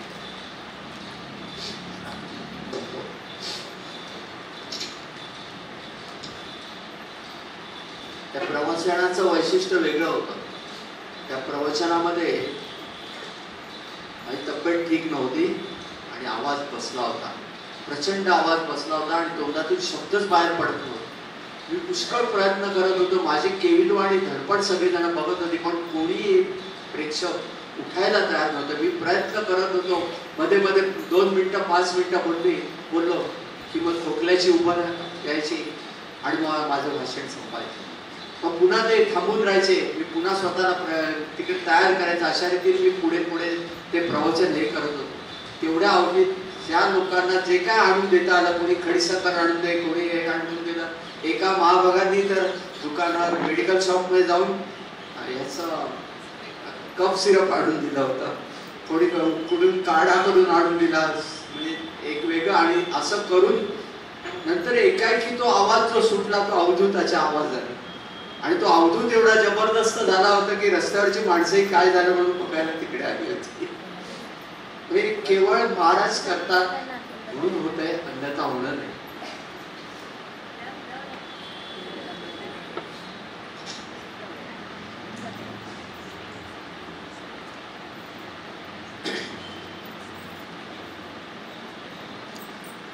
मी दातार पर्वतावर, तुम्हाला माहित असेल दातारेश्वर महादेवाचं मंदिर आहे आणि तिथून पुढे दुर्गम रस्ता आहे जो नवनाथांनी त्या ठिकाणी तपश्चर्या केलेली आहे. आणि त्या अवघड ठिकाणी जर त्यांची इच्छा असेल तर तुम्ही तिकडे पोहोचू शकता. अन्यथा तुम्ही त्या चक्रव्यूहात फिरल्यासारखे तिकडे फिरत राहता आणि तुम्हाला तिकडे फिरून मग पुन्हा परत येतं. असा तो चकवा त्या ठिकाणी आहे. तर तिकडे म्हटलं आज लवकर जायचं, दातारेश्वराचं दर्शन घ्यायचं, रात्री उतरायचं आणि रात्री गुरुशिखर चढून जायचं आणि दर्शन घेऊन दुसऱ्या दिवशी पुन्हा मुंबईला जायचं, तयारी करायची असा विचार होता. त्याप्रमाणे मी तिकडे जायला निघालो. पहाटे लवकर निघालो म्हणून लवकर जाऊन लवकर परत येत आहे. म्हणजे साधारण अंधारामध्येच मी प्रवास सुरू केला. आणि प्रवास त्या ठिकाणी स्वागतांचं बरंचसं भय असतं. मी माझ्या तंद्रीतच चाललो होतो. जाता जाता पाहिलं तर रस्त्याच्या मध्यभागीच एक वाघ आणि वाघीण बसलेली होती. आणि मी तंद्रीत पुढे जाताना एवढ्या जवळ आलो होतो, एकाएकी माझ्या अंगाचा थरकाप उडाला. म्हणजे आता काय आपलं खरं नाही. आणि मी आजूबाजूचा आडोसा पाहू लागलो. ते चहाची टपरी बंद केलेली होती. आणि तिकडेच टपऱ्या कशा बंद करतात, प्लास्टिकचं ओढून घेऊन त्याच्यावर दगड बिगड आणून ठेवतात की झालं, त्यांची तो दरवाजा लागला. अशा ठिकाणी पाहिले, पण तोही आडोसा मला मोठा वाटला. मी धावत पळत तिकडे घुसलो आणि इकडे पाहिला ती वाघ बसलेला आहे आणि वाघीण सुद्धा बाजूला बसलेली आहे. आणि नंतर मग वाघीण उठली आणि ती वाघीण मी त्याच्या इकडे फाटलेल्या याच्या झरोख्यातून मी बाहेर पाहत होतो. तो वाघीण त्या वाघाच्या भोवती नुसतं प्रदक्षिणा अशी शेपटी हलवत प्रदक्षिणा मारते, जणू काय ती 7 जन्मासाठी आपल्या नवरोबाला बुक करत होती. आणि असे त्यांचे कलाकृती बघतोय. आणि नंतर मग हळूहळू वाघोबा उठले, आळोखे पिळोखे देत आणि एक थोडासा इकडे तिकडे पाहत त्यांनी पुन्हा जंगलाच्या दिशेने जायला सुरुवात केली. त्याबरोबर त्याच्या पाठोपाठ त्याची पतिव्रता वाघीण त्याच्या पाठोपाठ निघाली आणि ते दोघं पुढे जायला लागलं. मी इकडून झुरवक्यातून बघतोय, अगदी दृष्टिक्षेपाच्या बाहेर गेला की मी वाघाच्या स्टाईल मध्ये मी बाहेर पडलो.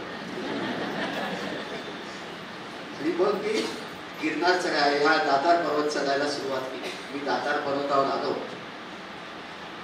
दातारेश्वराचं दर्शन घेतलं. तिकडले असलेल्या संन्यासांनी मला चहा पाजला, तो चहा वगैरे घेतला आणि म्हटलं आता तडक आपण जावं नवनाथांच्या दर्शनाला, नवनाथांचं दर्शन घ्यायचं आणि परत यायचं. अशा मनोदयाने मी तिकडे बाहेर पडलो. बाहेर पडलो आणि जसा मी एका झाडाखाली झाडाजवळून जात होतो, तिकडे एक वृद्ध म्हणजे हाडांचा सापळा, एक तपस्वी बसलेला होता. फक्त लंगोट होता, हाडांचा सापळा, अंगाला सगळं भस्म होतं, पण असं होतं की झाडाच्या आधाराने तो बसलेला आहे.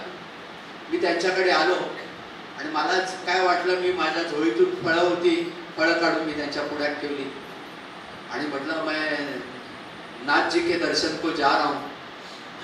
त्याबरोबर त्यांनी माझ्याकडे कुतूहलाने पाहिलं, किसके दर्शन को जा रहे हैं? बोला गोरक्षनाथ जी के दर्शन को जा रहे हैं. और उनका दर्शन चाहिए क्या? मग मी अचंबित झालो, म्हणणं उसके लिए तो आया हूं.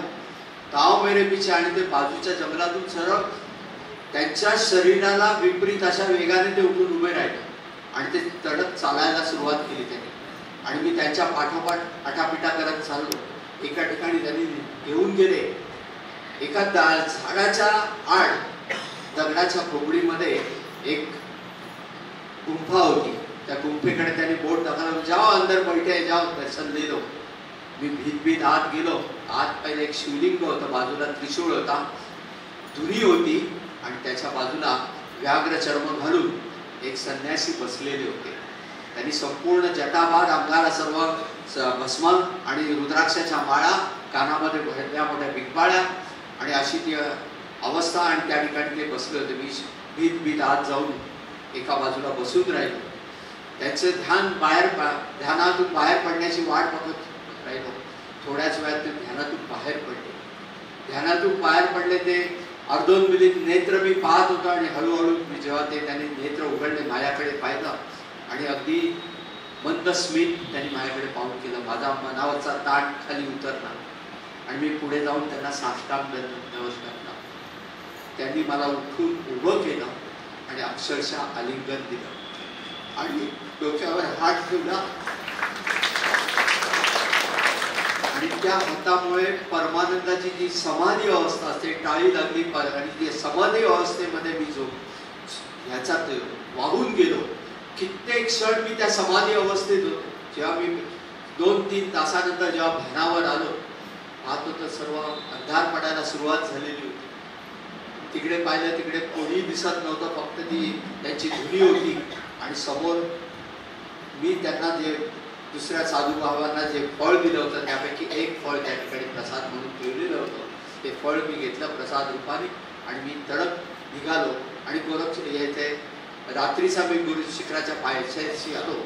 आणि पुन्हा रात्री खरं म्हणजे मी दमलो होतो, पण पुन्हा एक वेगळी उमेद निर्माण झाली की मला महाराजांचं दर्शन घ्यायचं आहे. आणि त्या उमेदीमुळे मी वेगाने पाय चढू लागले गुरुशिखराच्या दिशेने.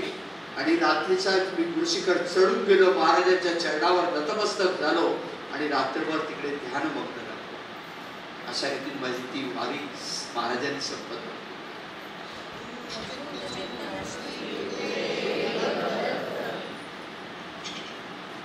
पण थोडंसं साधनेकडे वळून मग मी पुन्हा दुसरे अनुभव.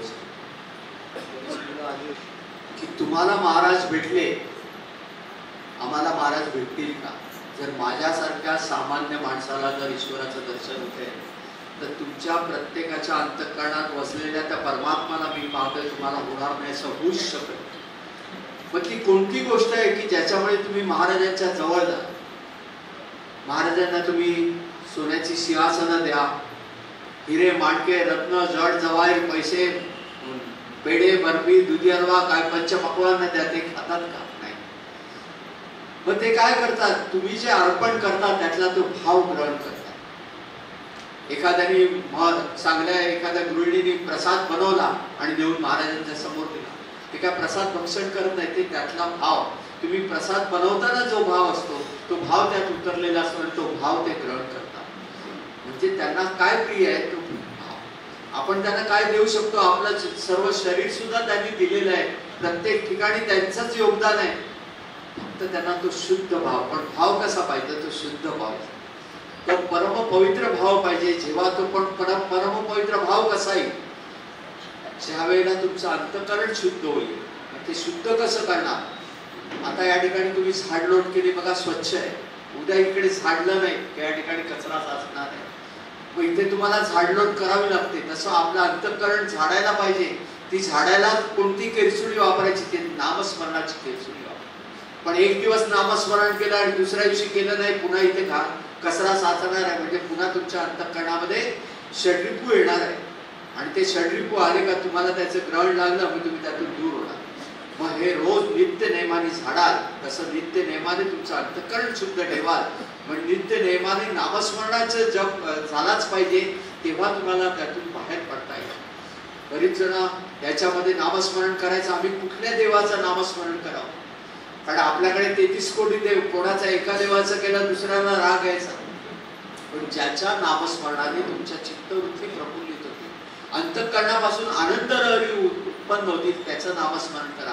गणपती बाप्पा असेल, मारुती असेल, राम असेल, शिव असेल, दत्त असेल, स्वामी असेल, पार्वती असेल, कोणीही असू शकेल, इव्हन तुमचे आई वडीलही असू शकतील. मग त्याच्या नामस्मरणाच्या तुम्ही त्याच्या जवळ जाऊ शकता. त्याचं नामस्मरण, बरीच जण म्हणतात आम्ही नामस्मरण एवढे कोटी जप केले. तुम्ही किती लाख जप केले हे महत्वाचं नाही, किती कोटी जप केले महत्वाचं नाही. एखादा जप असतो असा असतो जो हृदयाच्या गाभाऱ्यातून बाहेर पडतो आणि तोच महाराजांकडे काउंट केला जातो. मग तो तिकडे तुमचे चित्त ठीक पाहिजे. एखादी सासूबाई बसलेली आहे देवघरामध्ये, हातामध्ये बाळ जपते आणि सुनबाईला हातून ओरडते, कळते काय तिकडे वरण करपलंय म्हणून, तुमचं लक्ष कुठे? अशा याने जपानी तुमचा काही लाभ होणार नाही. तुमचं चित्त तिकडे स्थिर पाहिजे, मन तिकडे स्थिर पाहिजे, तर ती एकाग्रता असेल. आत्मा आणि परमात्मा यांचं मिलन केव्हा होईल? जेव्हा तुमच्या तादात्म्य साधलं जाईल तेव्हा. मग ते साधण्यासाठी तुमची एकाग्रता अत्यंत आवश्यक आहे. आणि ती एकाग्रता ज्या वेळेला तुमची त्या ठिकाणी वाढेल त्यावेळेला तुम्ही त्याच्या जवळ जा. बरेच जण म्हणतात काही ठिकाणी तर असे दिले, तुमच्या डोक्यावर वीट दिली जाते, आमचा नामाचा जप करा, 7 फेऱ्या मारा आम्हाला, म्हणजे तुम्हाला 7 जन्माचं पातक जाईल आणि तुम्हाला मोक्ष मिळेल. एवढे अमाऊंट तिकडे जमा करा आणि आपण जातो तिकडे. असा मोक्ष मिळेल का? मोक्ष हा तुमच्या कर्माशी निगडीत आहे.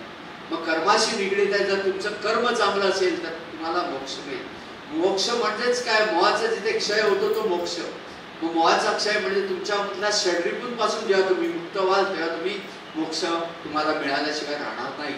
पण हे साधं सोपं गणित आहे ऐकायला, पण ते प्रत्यक्षात कठीण आहे. आणि आपल्यामध्ये जो मी असतो ना तो शेवटपर्यंत काही जात नाही. प्रत्येक ठिकाणी मी हे केलं, मी ते केलं, मी गिरनार चढलो, मी एवढ्या वाऱ्या केल्या. आणि हे ज्या वेळेला येतं त्यावेळेला महाराज तुम्हाला जवळ करत नाही. तुमचा मी सर्वार्थाने तुम्ही काढून टाका. मीतूपणाची बोळवण झाली पाहिजे. जेव्हा आपण फक्त गाड्यामध्ये म्हणतो मीतूपणाची झाली बोळवण, पण ती बोळवण कधीच होत नाही. जेव्हा ती बोळवण करून बघा, मी समर्पित करा. जे काही केलंय, जे चांगलं केलंय बाबा तुझ्या आशीर्वादाने झालंय. आपण प्रयत्नवादी राहायचं, पण याचा अर्थ असा नाही प्रत्येक क्रेडिट आपण घेतोय त्यांनी काय केलं तो आपण जे केलं ना त्याच्या कित्येक पटीने तो देत असतो, पण तो दाखवत नाही. आणि आपण एवढं काय केलं ना, एवढा मोठा गाजावाजा करतो, अरे मी एवढं केलं, मी एवढं दान दिलं, त्याचा काही उपयोग नाही. दानही देताना उजव्या हाताने दिलेलं दान डाव्या हाताला कळलं नाही पाहिजे. अशा रीतीने तुम्ही दान धर्म करा, निरपेक्षपणे दान करा. जेव्हा त्यांनी दिलेलं आहे तुम्ही त्याला काय देणार? फक्त भाव असतो. आणि भाव जर चांगल्या मनाने जर तुम्ही त्या ठिकाणी अर्पित केला तर तो तुमच्यापासून दूर नाही आहे, तो अगदी जवळ आहे. अशा रीतीने करा. सकाळी उठून चांगल्या रीतीने नामस्मरण करायचं. प्रातःकाळी ब्रह्ममुहूर्तावर साधना करणं अत्यंत चांगलं. पिन ड्रॉप सायलेन्स असते, तुमचं मन शांत असतं, शरीर ताजेतवानं झालेलं असतं, रात्रभर झोप मिळालेली असते, त्याच्यामुळे मन प्रफुल्लित असतं. सकाळच्या वेळेला साधना करण्याचा प्रयत्न करा. एक अर्धा तास तरी तुम्ही याच्यासाठी द्या, तर तुम्हाला त्याचा लाभ मिळाल्याशिवाय राहणार नाही. साधना करताना ओंकार जपायचा, प्राणायाम करायचा. प्राणायाम करून झाल्यानंतर नामस्मरण करता करता तुम्ही मानस पूजा करायची सुरुवात करा. महाराज ईश्वराची जे कोणी तुम्हाला प्रिय असतील, स्वामी असतील, दत्तात्रय असेल, शिव असेल, राम असेल, जे कोणी असेल त्यांना समोर आणायची, ती मूर्ती आपल्या नजरेसमोर आणायची आणि तिची मानस पूजा करायची. हळूहळू मानस पूजा करता करता तुम्ही त्याच्यामध्ये तुमची लिंक लागत जाईल आणि नंतर जसे आम्ही बोलतो ना तसे ईश्वर तुमच्याशी संवाद साधतील. कुठेही जायची गरज नाही. बरेच जण म्हणतात आम्हाला इथे जाऊन साधना करू का, पिंपळाच्या झाडाखाली बसून करू का, चांगलं आहे. औदुंबरापाशी बसून केलं तरी चांगलं आहे, पण जर तेच देवत्व तुम्ही घरी बसून केलात आणि देवत्व तुमच्या घरी आलं तर त्याच्यासारखं साधन दुसरं नाही आहे. तुमच्या घरातलं सर्व गोष्टी पूरक चांगल्या घडतील. तुमच्या मुलांवर चांगल्या संस्कृती त्याच्यावर हे होईल, संस्कार चांगले पडतील. तुम्ही स्त्रियांनी बरेच जण म्हणतात आम्हाला दिवसभरामध्ये वेळच नाही, साधना करायला, नामस्मरणाला वेळ नाही. दिवसातील 24 तास, त्या 24 तासापैकी 8 तास आपण झोपण्यात घालवतो. 8 तास झोपण्यात घालवतो, 5-6 तास तर नक्कीच तुमचे मोबाईलवर जात असतील, 3-4 तास तर सिरियल पाहण्यात जात असतील. त्याच्यासाठी आपल्याला मुबलक वेळ आहे, पण ज्याची पुंजी वाढवायची त्यासाठी आपल्याला वेळ नसतो. तेव्हा खाता बसता उठता तुम्हाला नामस्मरण करण्यासाठी एके ठिकाणी बसलं पाहिजे अशी गरज नाही. कुठेही तुम्ही प्रवासामध्ये असताना सुद्धा नामस्मरण करा.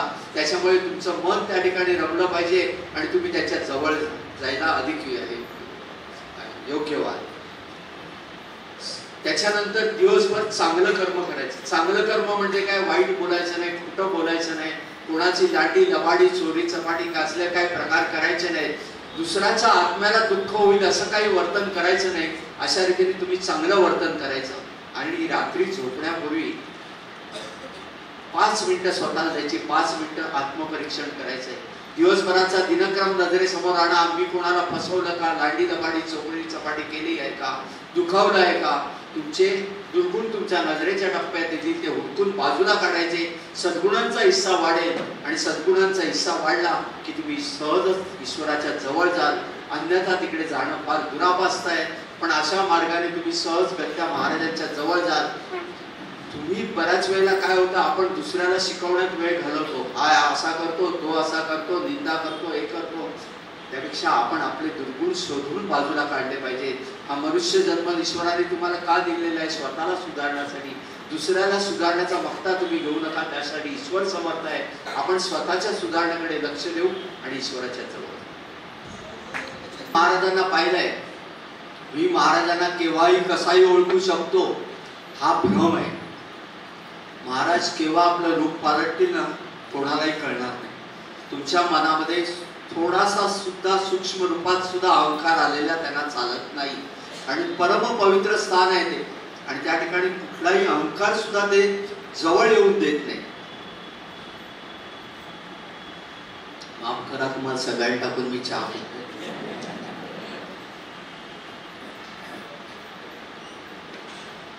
सीझन होता आणि भर दुपारी मी सोमनाथून आलो आणि भर दुपारच्या उन्हामध्ये मी भरतवन, सीतावन, हनुमानदारा या मार्गाने मी जंगलातून गिरनारमध्ये चढत होतो.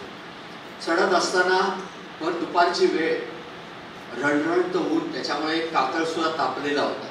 त्याच्यामुळे सगळ्या मला घशाला कोरड पडली आणि मी पाणी पिण्यासाठी एका झाडाखाली येऊन खडकावर बसलो. झोळी काढली, झोळीतून बॅग काढली आणि पाण्याची बाटली काढून पाणी प्यायला लागलो. एवढ्यात माझं लक्ष गेलं बाजूच्या विशालकाय कातळावर.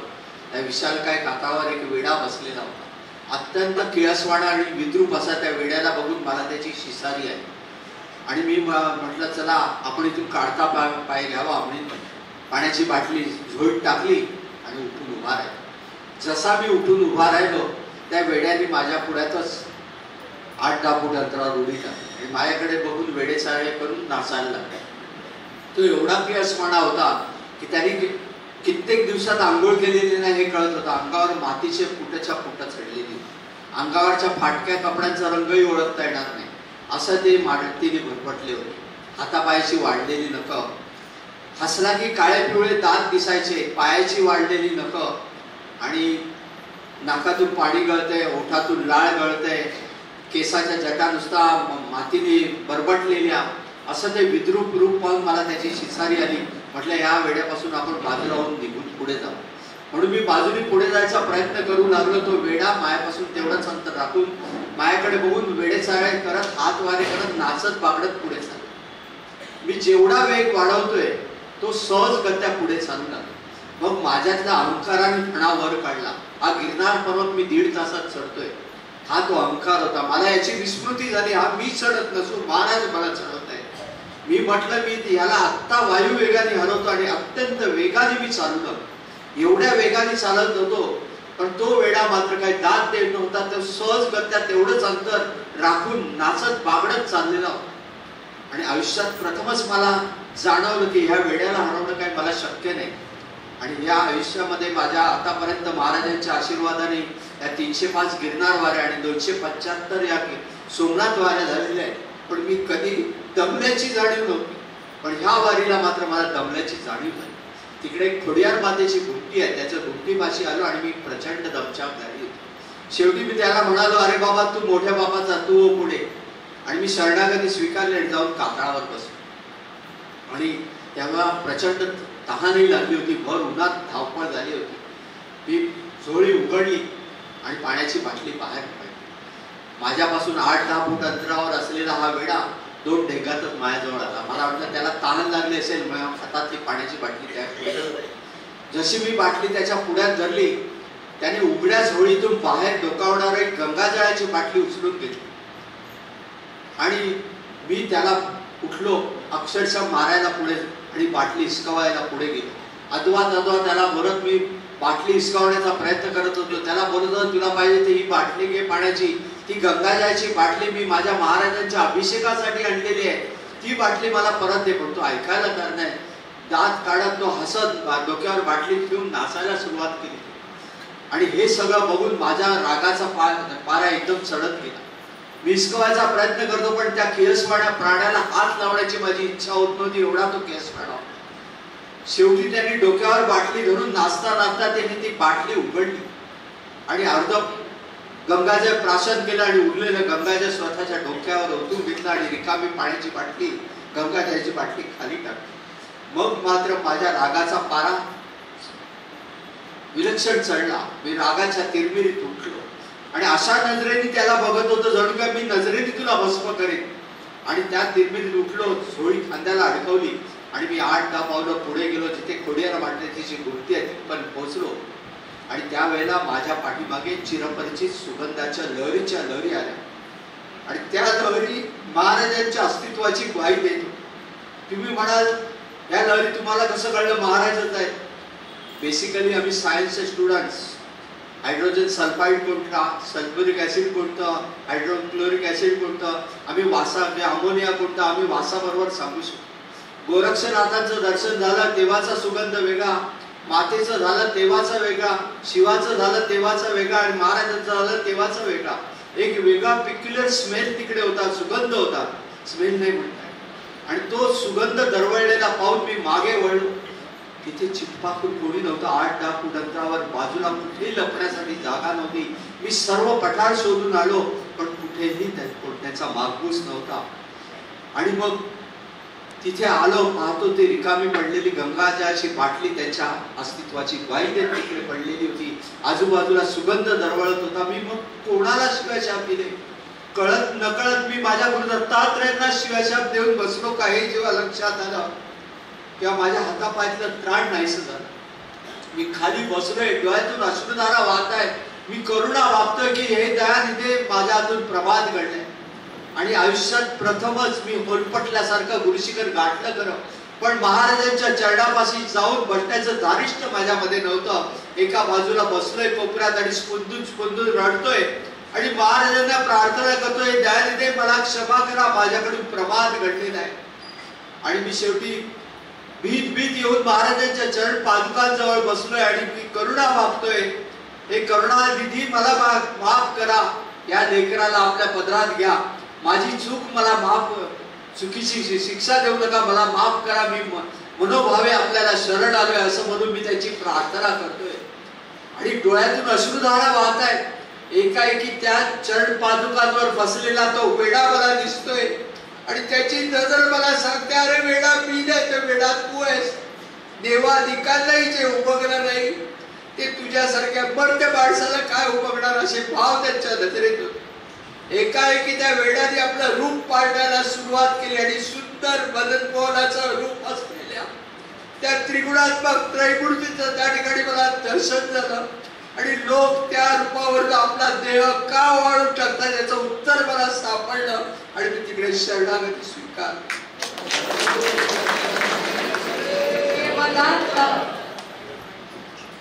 शंकर महाराजांचा आला तो एप्रिल महिन्याचा सीझन होता आणि एप्रिल महिन्यामध्ये मी त्याच भरतवन सीतावन हनुमान धारा या मार्गाने दुपारच चाललेलो. जात असताना बरंच अंतर पार केलं, त्यावेळी उन्हाचीच वेळ होती आणि बऱ्याच वेळेला मी सोमनाथचं दर्शन घेऊन येईपर्यंत उशीर व्हायचा. पण तिकडे जाऊन रात्रीचा त्यावेळेला तिकडे गर्दी नसायची, त्या रात्री जाऊन मी तिकडे दत्तधुनी आश्रमातही थांबत होतो आणि रात्री जाऊन गुरुशिखरावरही बसत. मी तिकडे आलो दत्तधुनी आश्रमाकडे भरतवन सीतावन हनुमान या मार्गाने जात होतो. एके ठिकाणी तिकडे बसलो होतो, निसर्गाचं खूपही न्याहाळत होतो आणि याच वेळेला पाठीमागून एक व्यक्ती हातापायाच्या चौड्यावर येताना पाहिजे. मला वाटलं की आपल्याकडे आम्ही जीवदानीला वज्रेश्वरीला काही ठिकाणी मन्नत मागतात किंवा युवन गिरनारला सुद्धा प्रत्येक पायरीवर चंदनाची टिके लावत जाणारी माणसं पाहिजे, म्हणजे असा काहीसा प्रकार असावा म्हणून मी अचंबित होऊन म्हटलं कोण येते बघूया. ते संपूर्ण शुभ्र वस्त्रामध्ये लपेटलेली आणि झोळी होती शुभ्र, ती सुद्धा कमरेला गुंडाळलेली आणि हातापायाच्या चौड्यावर चालत एक व्यक्ती आली. अस्ताव्यस्त वाढलेले केस, भले मोठे पटपटीत डोळे येऊन माझ्या बाजूला बसले आणि त्यावेळेला ते मला वाटलं की त्यांना तहान लागली असेल. मी बाटली काढली आणि पाण्याची बाटली त्यांच्या समोर त्यांनी हास्य मुद्रेने माझ्याकडे पाहिलं, बाटली उघडली, तोंडाला लावली आणि रिकामी बाटली माझ्या हातात. आणि मग आमचा वार्तालाप चालू झाला. कोण आले तुम्ही, कुठून आलात, काय आला, हे सगळं वार्तालाप त्यांनी चौकशी करायला सुरुवात केली. चौकशी करता करता जेव्हा त्यांच्या लक्षात आलं हा माणूस बऱ्याच वर्षापासून इथे येतोय आणि याची काय फॅक्टरी चालू होत नाही, हे सगळं पाहिल्यानंतर तरी हा माणूस काय इथे यायचं सोडत नाही, हे जेव्हा त्याच्या लक्षात आलं तेव्हा त्यांनी मला त्याच वेळेला त्यांनी मला चिडवायला सुरुवात केली. चिडवता त्यांनी काय केलं, त्याच्या झोळीतून सिगरेटचं पाकिट बाहेर काढलं, सिगरेट शिरगावायला सुरुवात केली आणि त्याचा धूर माझ्या तोंडावर सोडायला सुरुवात केली. मला लहानपणापासून सिगरेटचा तिटकारा, त्यामुळे त्या वासाने मी म्हटलं चला आपण याच्यापासून काढता पाय घ्यावा. तो सर्वांगाला कुबड्या आलेला अष्टवक्री कुबड्या आणि तो सिगरेटचा धूर माझ्या तोंडावर सोडायला लागला. मी उठून उभा राहिलो. त्याच वेळेला त्याचे शब्द उकळलेल्या तेलाप्रमाणे माझ्या कानावर पडले. इतने साल से गिरनार पे आ रहे, तुम्हारा फैक्ट्री नहीं चालू हो रही है, तो क्यों झक मारने के लिए इधर आ रहे क्या? हे बोलण्याबरोबर माझा तळपायची आग मस्तकाला गेली. मी रागाच्या तिरमिरीत त्यांना वाटेल ते बोलू लागलो, तुम खाली सिगरेट का धुआं छोड़ो, दारू पिओ, यही तुम्हारा कर्म है, तुम क्या जानो गुरुभक्ती क्या है, असं म्हणून मी त्याला वेड्यासारखं उडवून लावायला लागलो. तो ऐकायला लागला. एकाएकी तो हसायला लागला. हसताना एक वेगळ्या पद्धतीने मानेला झटके देत होते. केसावरचे अस्ताव्यस्त वाढलेले केस सुद्धा इकडे तिकडे वळत होते. एकाएकी तो उठून उभे राहिले. अष्टवक्री कुबड्या, पण स्वतःच्या अष्टवक्रीपणाला विपरीत अशा वेगाने तो उठून उभा राहिला आणि माझ्या डोळ्यात डोळे घालून बोलू लागला, तुम क्या जानो गिरनार क्या है, तुमने देखा है क्या गिरनार क्या है, देखना है क्या गिरनार क्या है, मैं दिखाता हूं चलो, असं बोलून ते बाजूच्या दरीमध्ये उतरायला त्यांनी सुरुवात केली. एक अष्टवक्री कुबऱ्या, पण त्याला नाही म्हणायची माझी हिंमत झाली नाही. त्यांच्या पाठोपाठ मी चालायला सुरुवात केली, पण ते अगदी सराईतपणे दरीमध्ये उतरत गेले आणि मी माझी चालताना कुतरवड होत होती. प्रत्येक पाऊल जपून टाकावा लागत होतं. मी इकडे तिकडे करून मी त्यांना पकडण्याचा प्रयत्न करत होतो, पण सराईतपणे ते खाली उतरत. बरंच अंतर पार करून ते खाली दरीच्या टोकापर्यंत गेले. नंतर काही अंतर ते चालले. नंतर एक विवर दिसलं. त्या विवरातून मी सहज करता येईल असा मी आत शिरलो. माझ्या मनामध्ये मात्र भय निर्माण झालं. मी भीत त्यांच्या पाठोपाठ शिरलो. पुढे आम्ही गेलो आणि त्या ठिकाणी पाण्याचा टपटप असा आवाज येत होता. आत जाऊन पाहिलं ते एक गुंफा होती आणि त्या गुंफेमध्ये शिवलिंगावर दगडाच्या कपालीतून ओघळणारं पाणी शिवलिंगावर पडत होतं आणि त्याच्या पाठीमागे व्याघ्रसेनावर एक हे शुभ्र गौरवर्णीय आणि शुभ्र धवल अशा जटा असलेले तपस्वी त्या ठिकाणी तपश्चर्येला बसले होते. त्यांच्या चेहऱ्यावरचं तेजोवलय अवर्णनीय होतं. ते त्या ठिकाणी बसले होते. आम्ही दोघं आत गेलो. आमची चाहूल त्यांना लागली. आणि त्यांनी डोळे उघडले. आमच्या दोघांकडे डोळे उघडून पाहिले. काही क्षण ते वेगळ्या अवस्थेत होते, पण नंतर जेव्हा ते भानावर आले आणि समोर त्या अष्टवक्री कुबड्याला पाहिलं आणि त्यांच्या डोळ्यातून घळघळा अश्रू वाहत होता. दोन्ही हात जोडून विनयाने उभे राहिले की स्वामी, आज किती दिवसानंतर प्रतीक्षेनंतर आपलं दर्शन आम्हाला होतंय. आणि त्यांनी साष्टांग दंडवत त्या कुबड्याच्या चरणावर घातला. मी अचंबित झालो. एवढा तेजपुंज असा स्वामी साधू त्याच्या नजरेमधलं अवर्णनीय तेज बघत होतो आणि यत्किंचित अशा कुबड्याच्या चरणावर काय. आणि तो कुबड्या माझ्याकडे बघून मिस्किल हास्य फेकत होता. शेवटी त्या साधू बाबांनी आम्हाला दोघांनी आसन दिलं. आम्ही दोघं त्या आसनावर बसलो. त्यांनी फळाहार आणून दिले आणि त्या दोघांचं गूढ भाषेमध्ये काहीतरी महत्व गहन विषयावर त्यांचं डिस्कशन चालू होतं. जेव्हा त्यांचं डिस्कशन संपलं तेव्हा त्यांनी आम्हाला चहा आणून दिल्याबरोबर ही असावी अष्टवक्री कुबड्या पाठी असलेल्या कातळाला जणू एक राजा सिंहासनावर बसतो अशा अल्टीमध्ये त्या कातळाला टेकून बसला. आणि मी चहा पिता माझ्याकडे बघून मिस्किल हास्य फेकत होता. शेवटी त्यांनी त्या झोळीतून पुन्हा सिगरेटची पाकिट बाहेर काढलं आणि सिगरेटचा धूर माझ्या तोंडावर फेकायला सुरुवात केली. पण यावेळेला मला त्या धुराचं काही वाईट वाटत नव्हतं, कारण धुराचा मधून एक वेगळा मंद असा सुगंध बाहेर येत होता.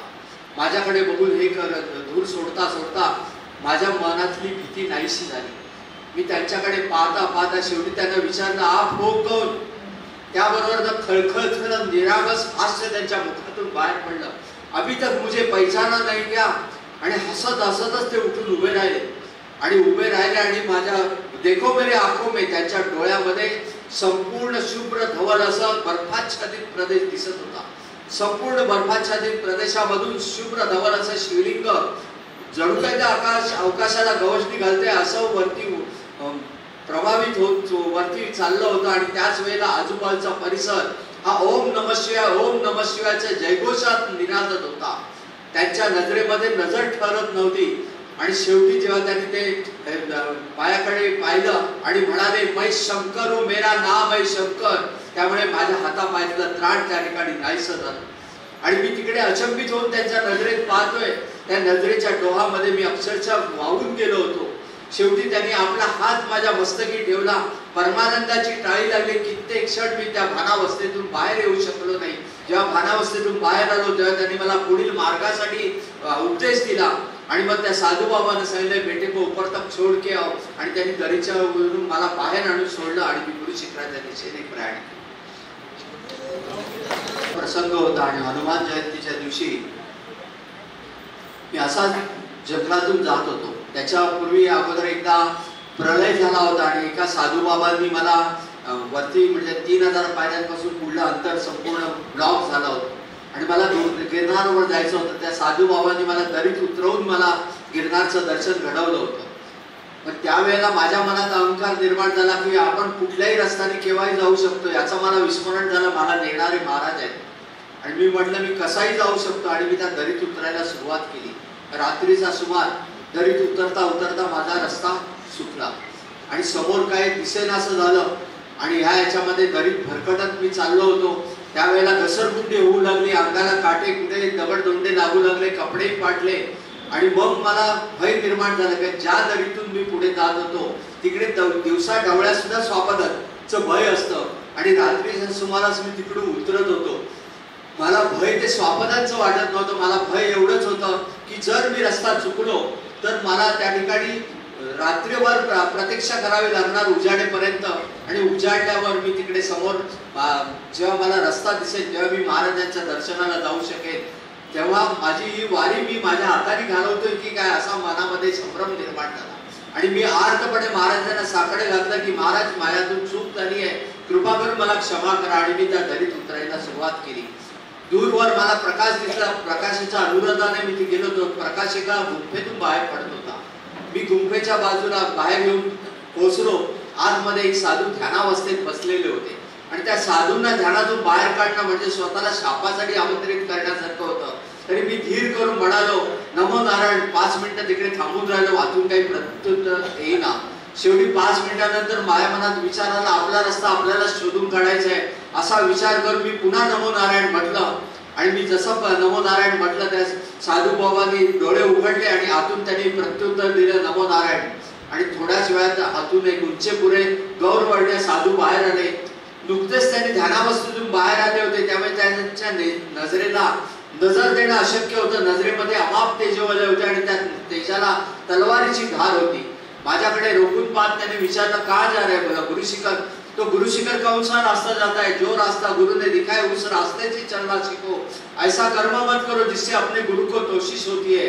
तुम्हारे गुरु ने तुम्हें यहाँ किस लिए बुलाया उसका ख्याल करो. असं म्हणून त्यांनी मला उपदेशाचे डोस पाडले. आणि नंतर मग थोड्या वेळानंतर ते थोडेसे शांत झाले आणि मग म्हणाले बेटा कुछ खाओगे क्या? बोला नाही मेरा पूनम का फास्ट है.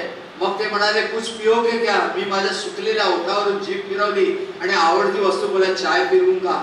ते मंदपणे हसले आणि खाली वाकून ते गुंफेत शिरले. थोड्याच वेळात संन्यासी लोकांचा तो कोरा उकळलेला चहा त्यांनी त्यांच्या पात्रामध्ये घेऊन आले आणि बेटा आज हनुमान जयंती आहे कुछ सत्संग हो जाए. आणि त्यांनी सुसराव्य स्वरामध्ये हनुमंताचे दोहे आणि सत्संग सुरू केला आणि त्याच्यामध्ये मी वेळ काळ कशाचंही आम्हाला भान राहिलं नाही. जेव्हा मी भानावर आलो तेव्हा माझी चुळबुळ चालू झाली. म्हटलं महाराज मुझे आज्ञा दीजिए आगे का रास्ता बताइए मुझे गुरु शिखर पहुंचना है. ते पण हसले आणि म्हणाले इतनी जल्दी मी की और एक बार चाय पी लेते. आणि ते पुन्हा खाली वाकून गुंफेत शिरले. पुन्हा खाली वाकून गुंफेत शिरले आणि आतून बाहेर आले आणि चहा घेऊन आले. पण माझं चहाकडे किंवा कशाकडेही लक्ष नव्हतं. मला वेध लागले होते गुरुचरणाचे. पण तिकडे दुर्लक्ष करत त्यांनी त्यांचा सत्संग चालू ठेवला होता. थोड्या वेळानंतर मात्र ते थांबले आणि आम्ही बसलो होतो. पाठीमागे वळून त्यांनी माझ्याकडे बोट दाखवलं. वरती गावाकडे कशा बोरी बाबळीच्या करवंदीच्या जाळ्या असतात तशी दाट जाळी होती. ते म्हणाले वो जाळी तिकडे बोट दाखवला. म्हणा उधर दिपडा बैठा था. दिपडा म्हणजे बिबड्या वाघ. वो अभी अपने रास्ते से निकल गया तुम अपने रास्ते से निकल जाओ लेकिन ऐसा कर्म मत करो जिससे अपने गुरु को तकलीफ होती है. असं म्हणून त्यांनी मला पुन्हा उपदेश दिला. मी उठून आम्ही दोघं उभे राहिलो. मी त्यांच्या चरणावर नतमस्तक झालो आणि पुतळापुढे म्हणालो महाराज मुझे गुंफा में दर्शन करना है. त्यांच्या चेहऱ्यावर मिस्किल हास्य. म्हटलं मला बेशक करो. मी खाली वाकून गुंफेत शिरलो खरा पण माझ्या पायाखालची वाळू सरकलेली आहे. आज जाऊन पाहिलं तर कुठल्याही प्रकारचा स्टोव नव्हता, गॅस नव्हता, चुना नव्हता, शेगडी नव्हती, चहा नव्हता, भांडी नव्हती, कसलंही साहित्य नव्हतं की कसली मूर्ती नव्हती. संपूर्ण गुंफा रिकामी होती. पण 2 वेळा तो अमृततुल्य चहा पाजला होता ही ती अद्भुत.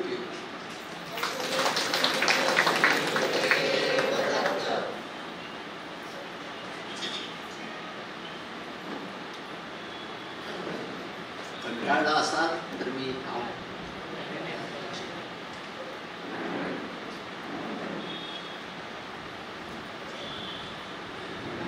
आता तिकडे मंदिर झालेलं आहे पण पूर्वी तिकडे मंदिर नव्हतं. कुठल्याही प्रकारची मूर्ती नव्हती. पण कालांतराने मंदिर झालंय. आता तिकडे मंदिराला जाईल गेट केलंय, स्लॅब ओतलाय, मूर्तीची स्थापना झाली, लाईट लावलेले आहे आणि महाराजांनी स्वतःला कडेकुलपात बंद केले. सकाळी येतात पुजारी 5-5:30च्या सुमारात मंदिर उघडतात. पूजा अर्चा झाली का लांबून तुम्हाला दर्शन देतात. संध्याकाळी 6-6:30 वाजता त्यांची आरती पूजा करतात. 7 वाजता बंद करतात आणि दत्तधुनी आश्रमात जातात. मी जेव्हा तिकडे गिरनारवर जात होतो तेव्हा पौर्णिमा पहाटे 3 वाजता संपत होती. मी म्हटलं चला पौर्णिमा संपायच्या आज संध्याकाळीच आपण जाऊन दर्शन घ्यायचं आणि दर्शन घेतल्यानंतर मग तिकडे वरती दुसऱ्या दिवशी सकाळी जाऊन आपण पुन्हा अभिषेक पूजा करूया असा विचार केला आणि मी वेगाने गिरनार चढतोय. मी अर्ध गिरनार पार केलं असेल आणि समोरून माझे बडोद्याचे एक मित्र आले आणि सत्संगामध्ये आम्ही असे वाहून गेलो.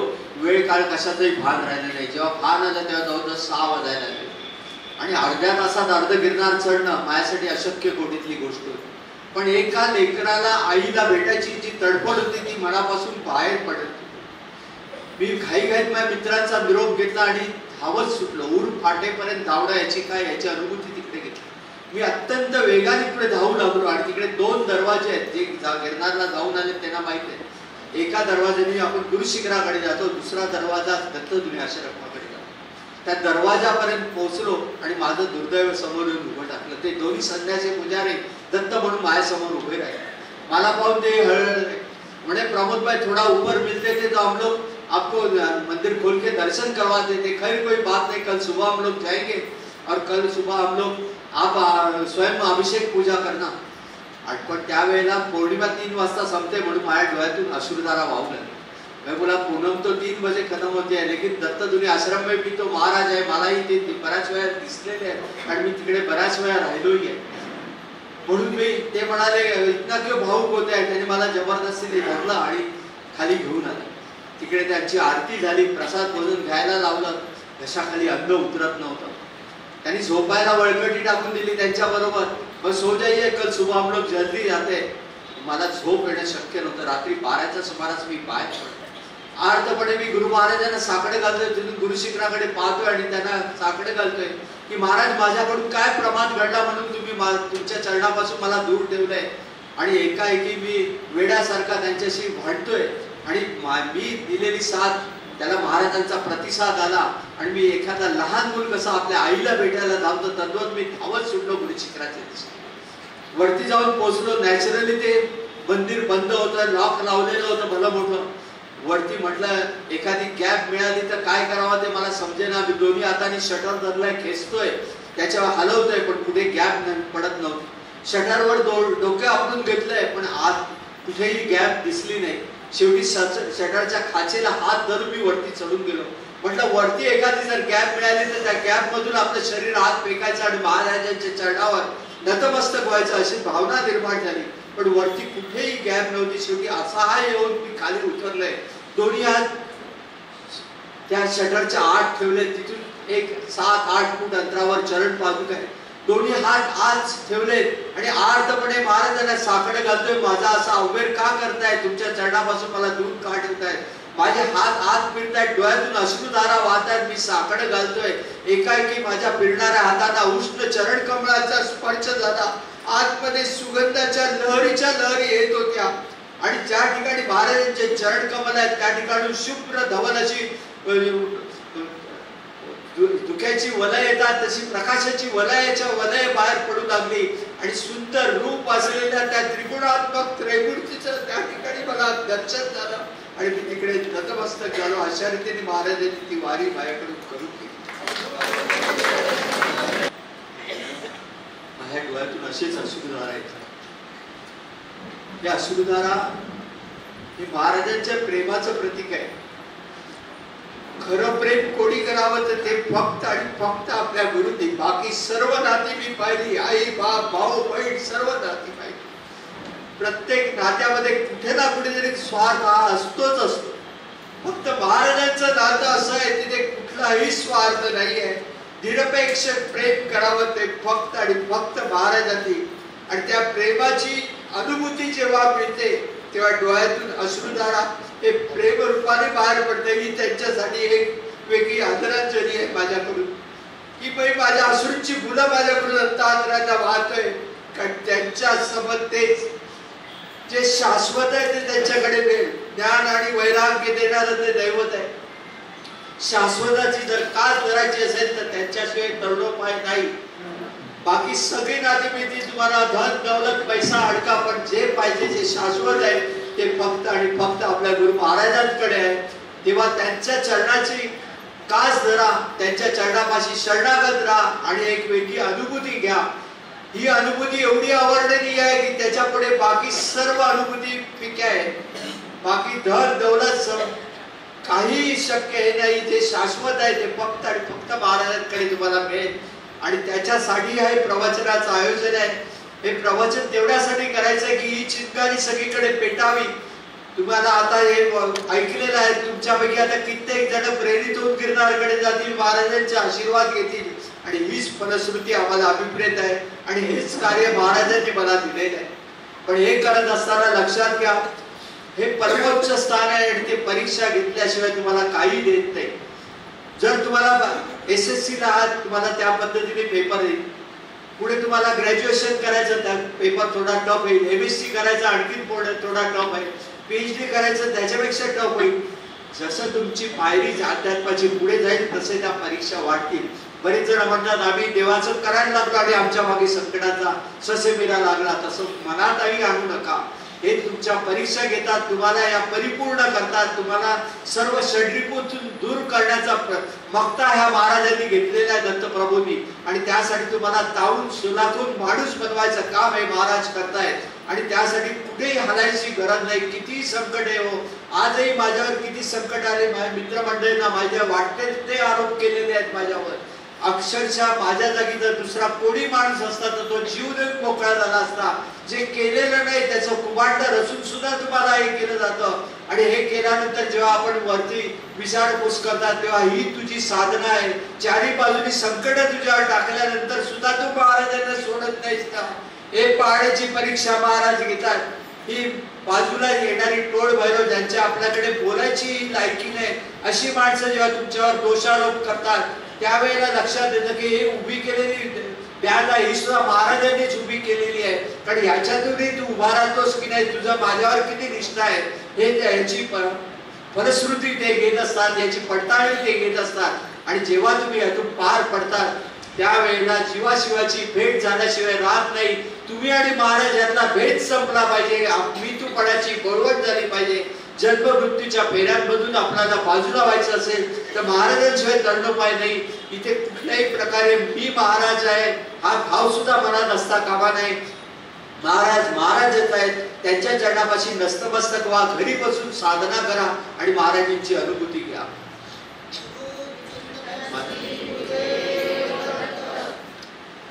महाराजांनी प्रत्येक गोष्ट ही कार्य करून घेतलं. सुरुवातीला जेव्हा मी प्रत्येक याच्यामध्ये जेव्हा 4-4 फॅक्टऱ्या चालवत होतो, करोडो रुपयांचा व्यवहार होता. आणि जेव्हा महाराजांनी त्यातून मला बाहेर काढलं, त्या गिरनारला जायला माझ्याकडे 1500 रुपये सुद्धा नव्हते. 1500 रुपयासाठी सुद्धा मी मोतात झालो. मग फॅक्टरीतले ड्रम विकून मी गिरनारला जातो. शेवटी ड्रम विकायला ड्रम शिल्लक राहिले नाही. मग अशा वेळेला बायकोनी मदत करायला सुरुवात केली. तिला वाटलं आज ना उद्या गिरनारला जाऊन काही मिळत नाही असं होतच नाही. पण मी जे काय मागितलं ते त्या बिचारीला कधीच कळलं नाही. त्याच्यामुळे ती त्या भ्रमात राहिली.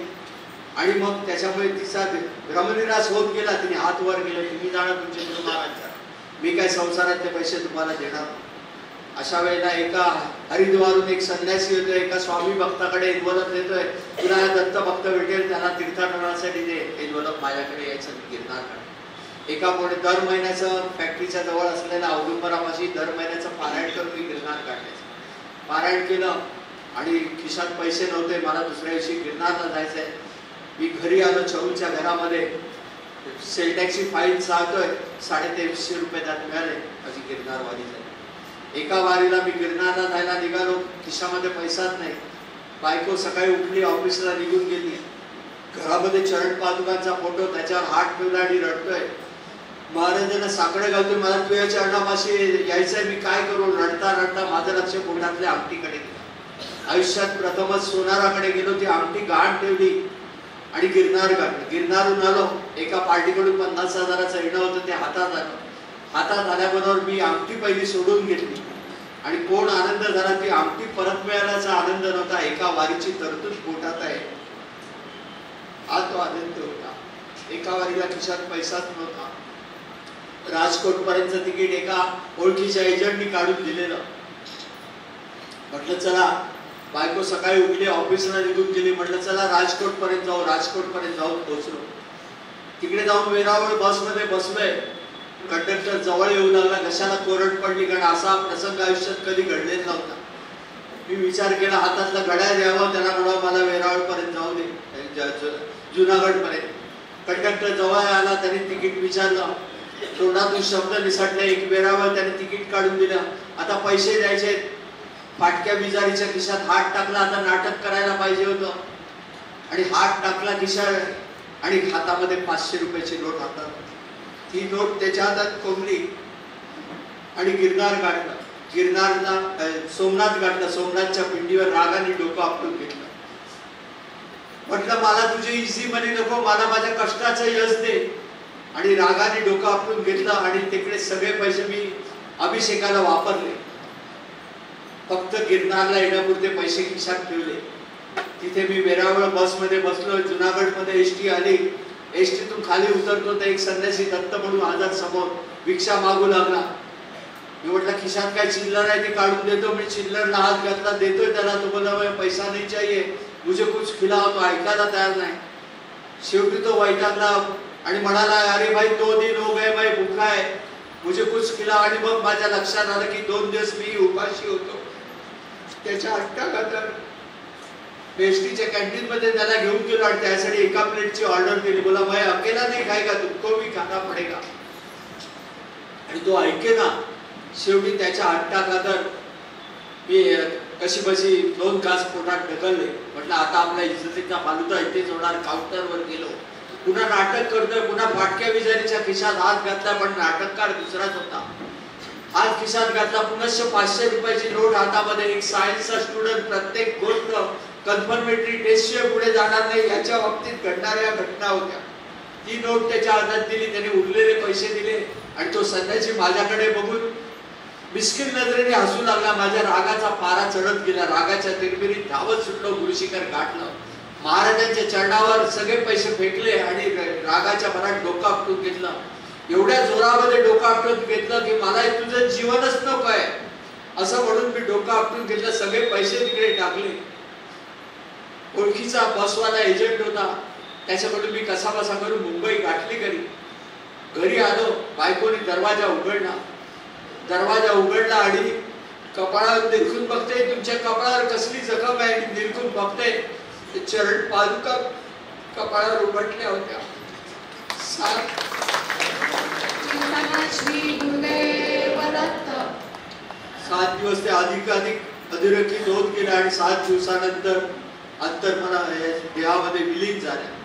केवळ त्यांनी केलं म्हणून झालं, अन्यथा एवढं नाही याची खात्री पडली. मग महाराजांनी एक एक कार्य करून घ्यायला सुरुवात केली. प्रत्येक गोष्ट ही भिक्षेद्वारे करायची म्हणून सांगितली. वाम मार्गाचा, वाईट कर्माचा पैसा घ्यायचा नाही. आणि असं करून महाराजांनी आता 100 पेक्षा जास्त यत्न करून घेतले आणि ते यत्न हे देश, धर्म आणि संस्कृतीसाठी झालेले आहेत. कोणत्याही प्रकारची वैयक्तिक अशी त्या ठिकाणी आम्ही हे केलेलं नाही, की संकल्प केलेला नाहीये. आणि तिकडे शिवदत्त मंदिराची उभारणी ती सुद्धा भिक्षेद्वारे करायला सांगितली. वरती शिव मंदिर, दत्त मंदिर आहे आणि शिवस्वरूपामध्ये दत्तात्रय आहे, खाली शिवलिंग आहे. आणि आता रिसेंटली त्यांनी दत्तधुनी आश्रमाची स्थापना करायला सांगितली. मोजून 21 दिवसामध्ये अखंड धुनी आणि दत्त महाराजांची स्थापना त्या ठिकाणी झालेली आहे. हे सर्व कार्य आम्ही भिक्षेद्वारे करतो. त्या ठिकाणी दर महिन्याला मेडिकल कॅम्प्स होतात आणि मेडिकल कॅम्प्स मध्ये जे काही परिचित असे डॉक्टर्स वगैरे येतात ते सगळे त्या ठिकाणी फ्री ट्रीटमेंट देतात, औषधे देतात. हे सर्व कार्य आम्ही भिक्षेद्वारे करतो. म्हणून आम्ही आपल्या सगळ्यांना विनंती करतो, जर शक्य असेल तर यथाशक्ती यथामती या कार्याला हातभार लावा आणि आमच्या झोळीमध्ये भिक्षा द्या. ओम भवते भिक्षां देई. जय गिरनारी, जय गिरनारी, जय गिरनारी. इतका शांत बसतात. आता एक 5 मिनिटं दत्तप्रभूंची आरती होईल, त्याच्यानंतर राष्ट्रगीत मध्ये लागोपाठ शेवटची 7 वर्ष महाराजांनी दर वर्षाला 12 ज्योतिर्लिंग, पशुपतीनाथ आणि शेवटच्या 7 वर्षामध्ये 4 धाम यात्रा, पंचकेदार आणि कैलास हे सर्व करून घेतले. आणि त्याचे अनुभव त्याच्यामध्ये आहे, वेगळा अनुभव आहे. आणि त्याच्यानंतर अध्यात्माच्या चेतप्रचिती अशी पुस्तकं, त्याचे 3 भाग आहेत. जे 4 भाग तुम्ही म्हणू शकता. त्याचा बाहेर स्टॉल लावलेला आहे. ज्याला कोणाला पुस्तक घ्यायचं असेल ते पुस्तक घेऊ शकतात। आता आरती झाल्यानंतर कार्यक्रमाचा रेकॉर्डिंग, आता जे आपल्याला महाराजांनी अनुभव सांगितले, प्रमोद केणे काकांनी जे अनुभव सांगितले त्याचं सगळ्याचं रेकॉर्डिंग आहे। ज्यांना कोणाला हे रेकॉर्डिंग हवं असेल त्यांनी संयोजकांना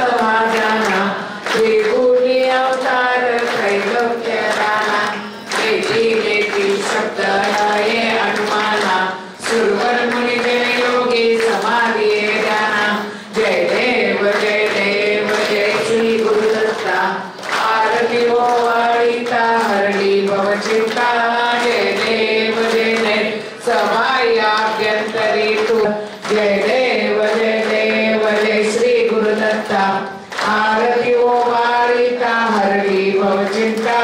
जय देव दत्त दलमुनी उभा ठाकला सद्भावे षष्टांगे प्रतिपाद केला। प्रसन्न होऊनी आशीर्वाद दिला जन्म मरणाचा फेरा सुटविला। जय देव जय श्री गुरुदत्ता आरती हो वाळीता हरली भवचिंता।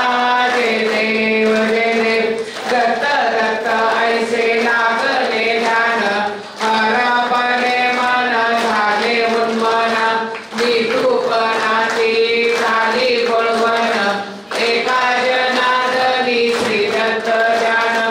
जय देव जय श्री गुरुदत्ता आरती हो वाळीता हरली भवचिंता। जय देव अवधूत चिंतन श्री गुरुदेव दत्त आवडे करून येत होते। तसं सगळ्या श्रोते मंडळींच्या मनाला ती गोष्ट भावली पण कमाल। तुमचे अनुभव हे आपल्या जीवनामध्ये घडतात की काय असं वाटत होतं। अतिशय उत्कृष्ट मार्गदर्शन अनुभव तुम्ही आमच्या सगळ्या श्रोते मंडळींना केलं आणि परत करत राहावं आणि भक्तीचा मार्ग सुफलित व्हावा हीच गुरुदत्तांच्या चरणी प्रार्थना।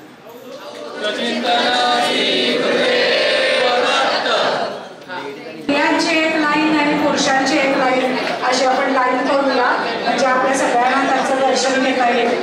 जाताना चहा पाणी पुण्य साठवा पुण्याईचा चेहरा कुशाल वाटवा तुम्ही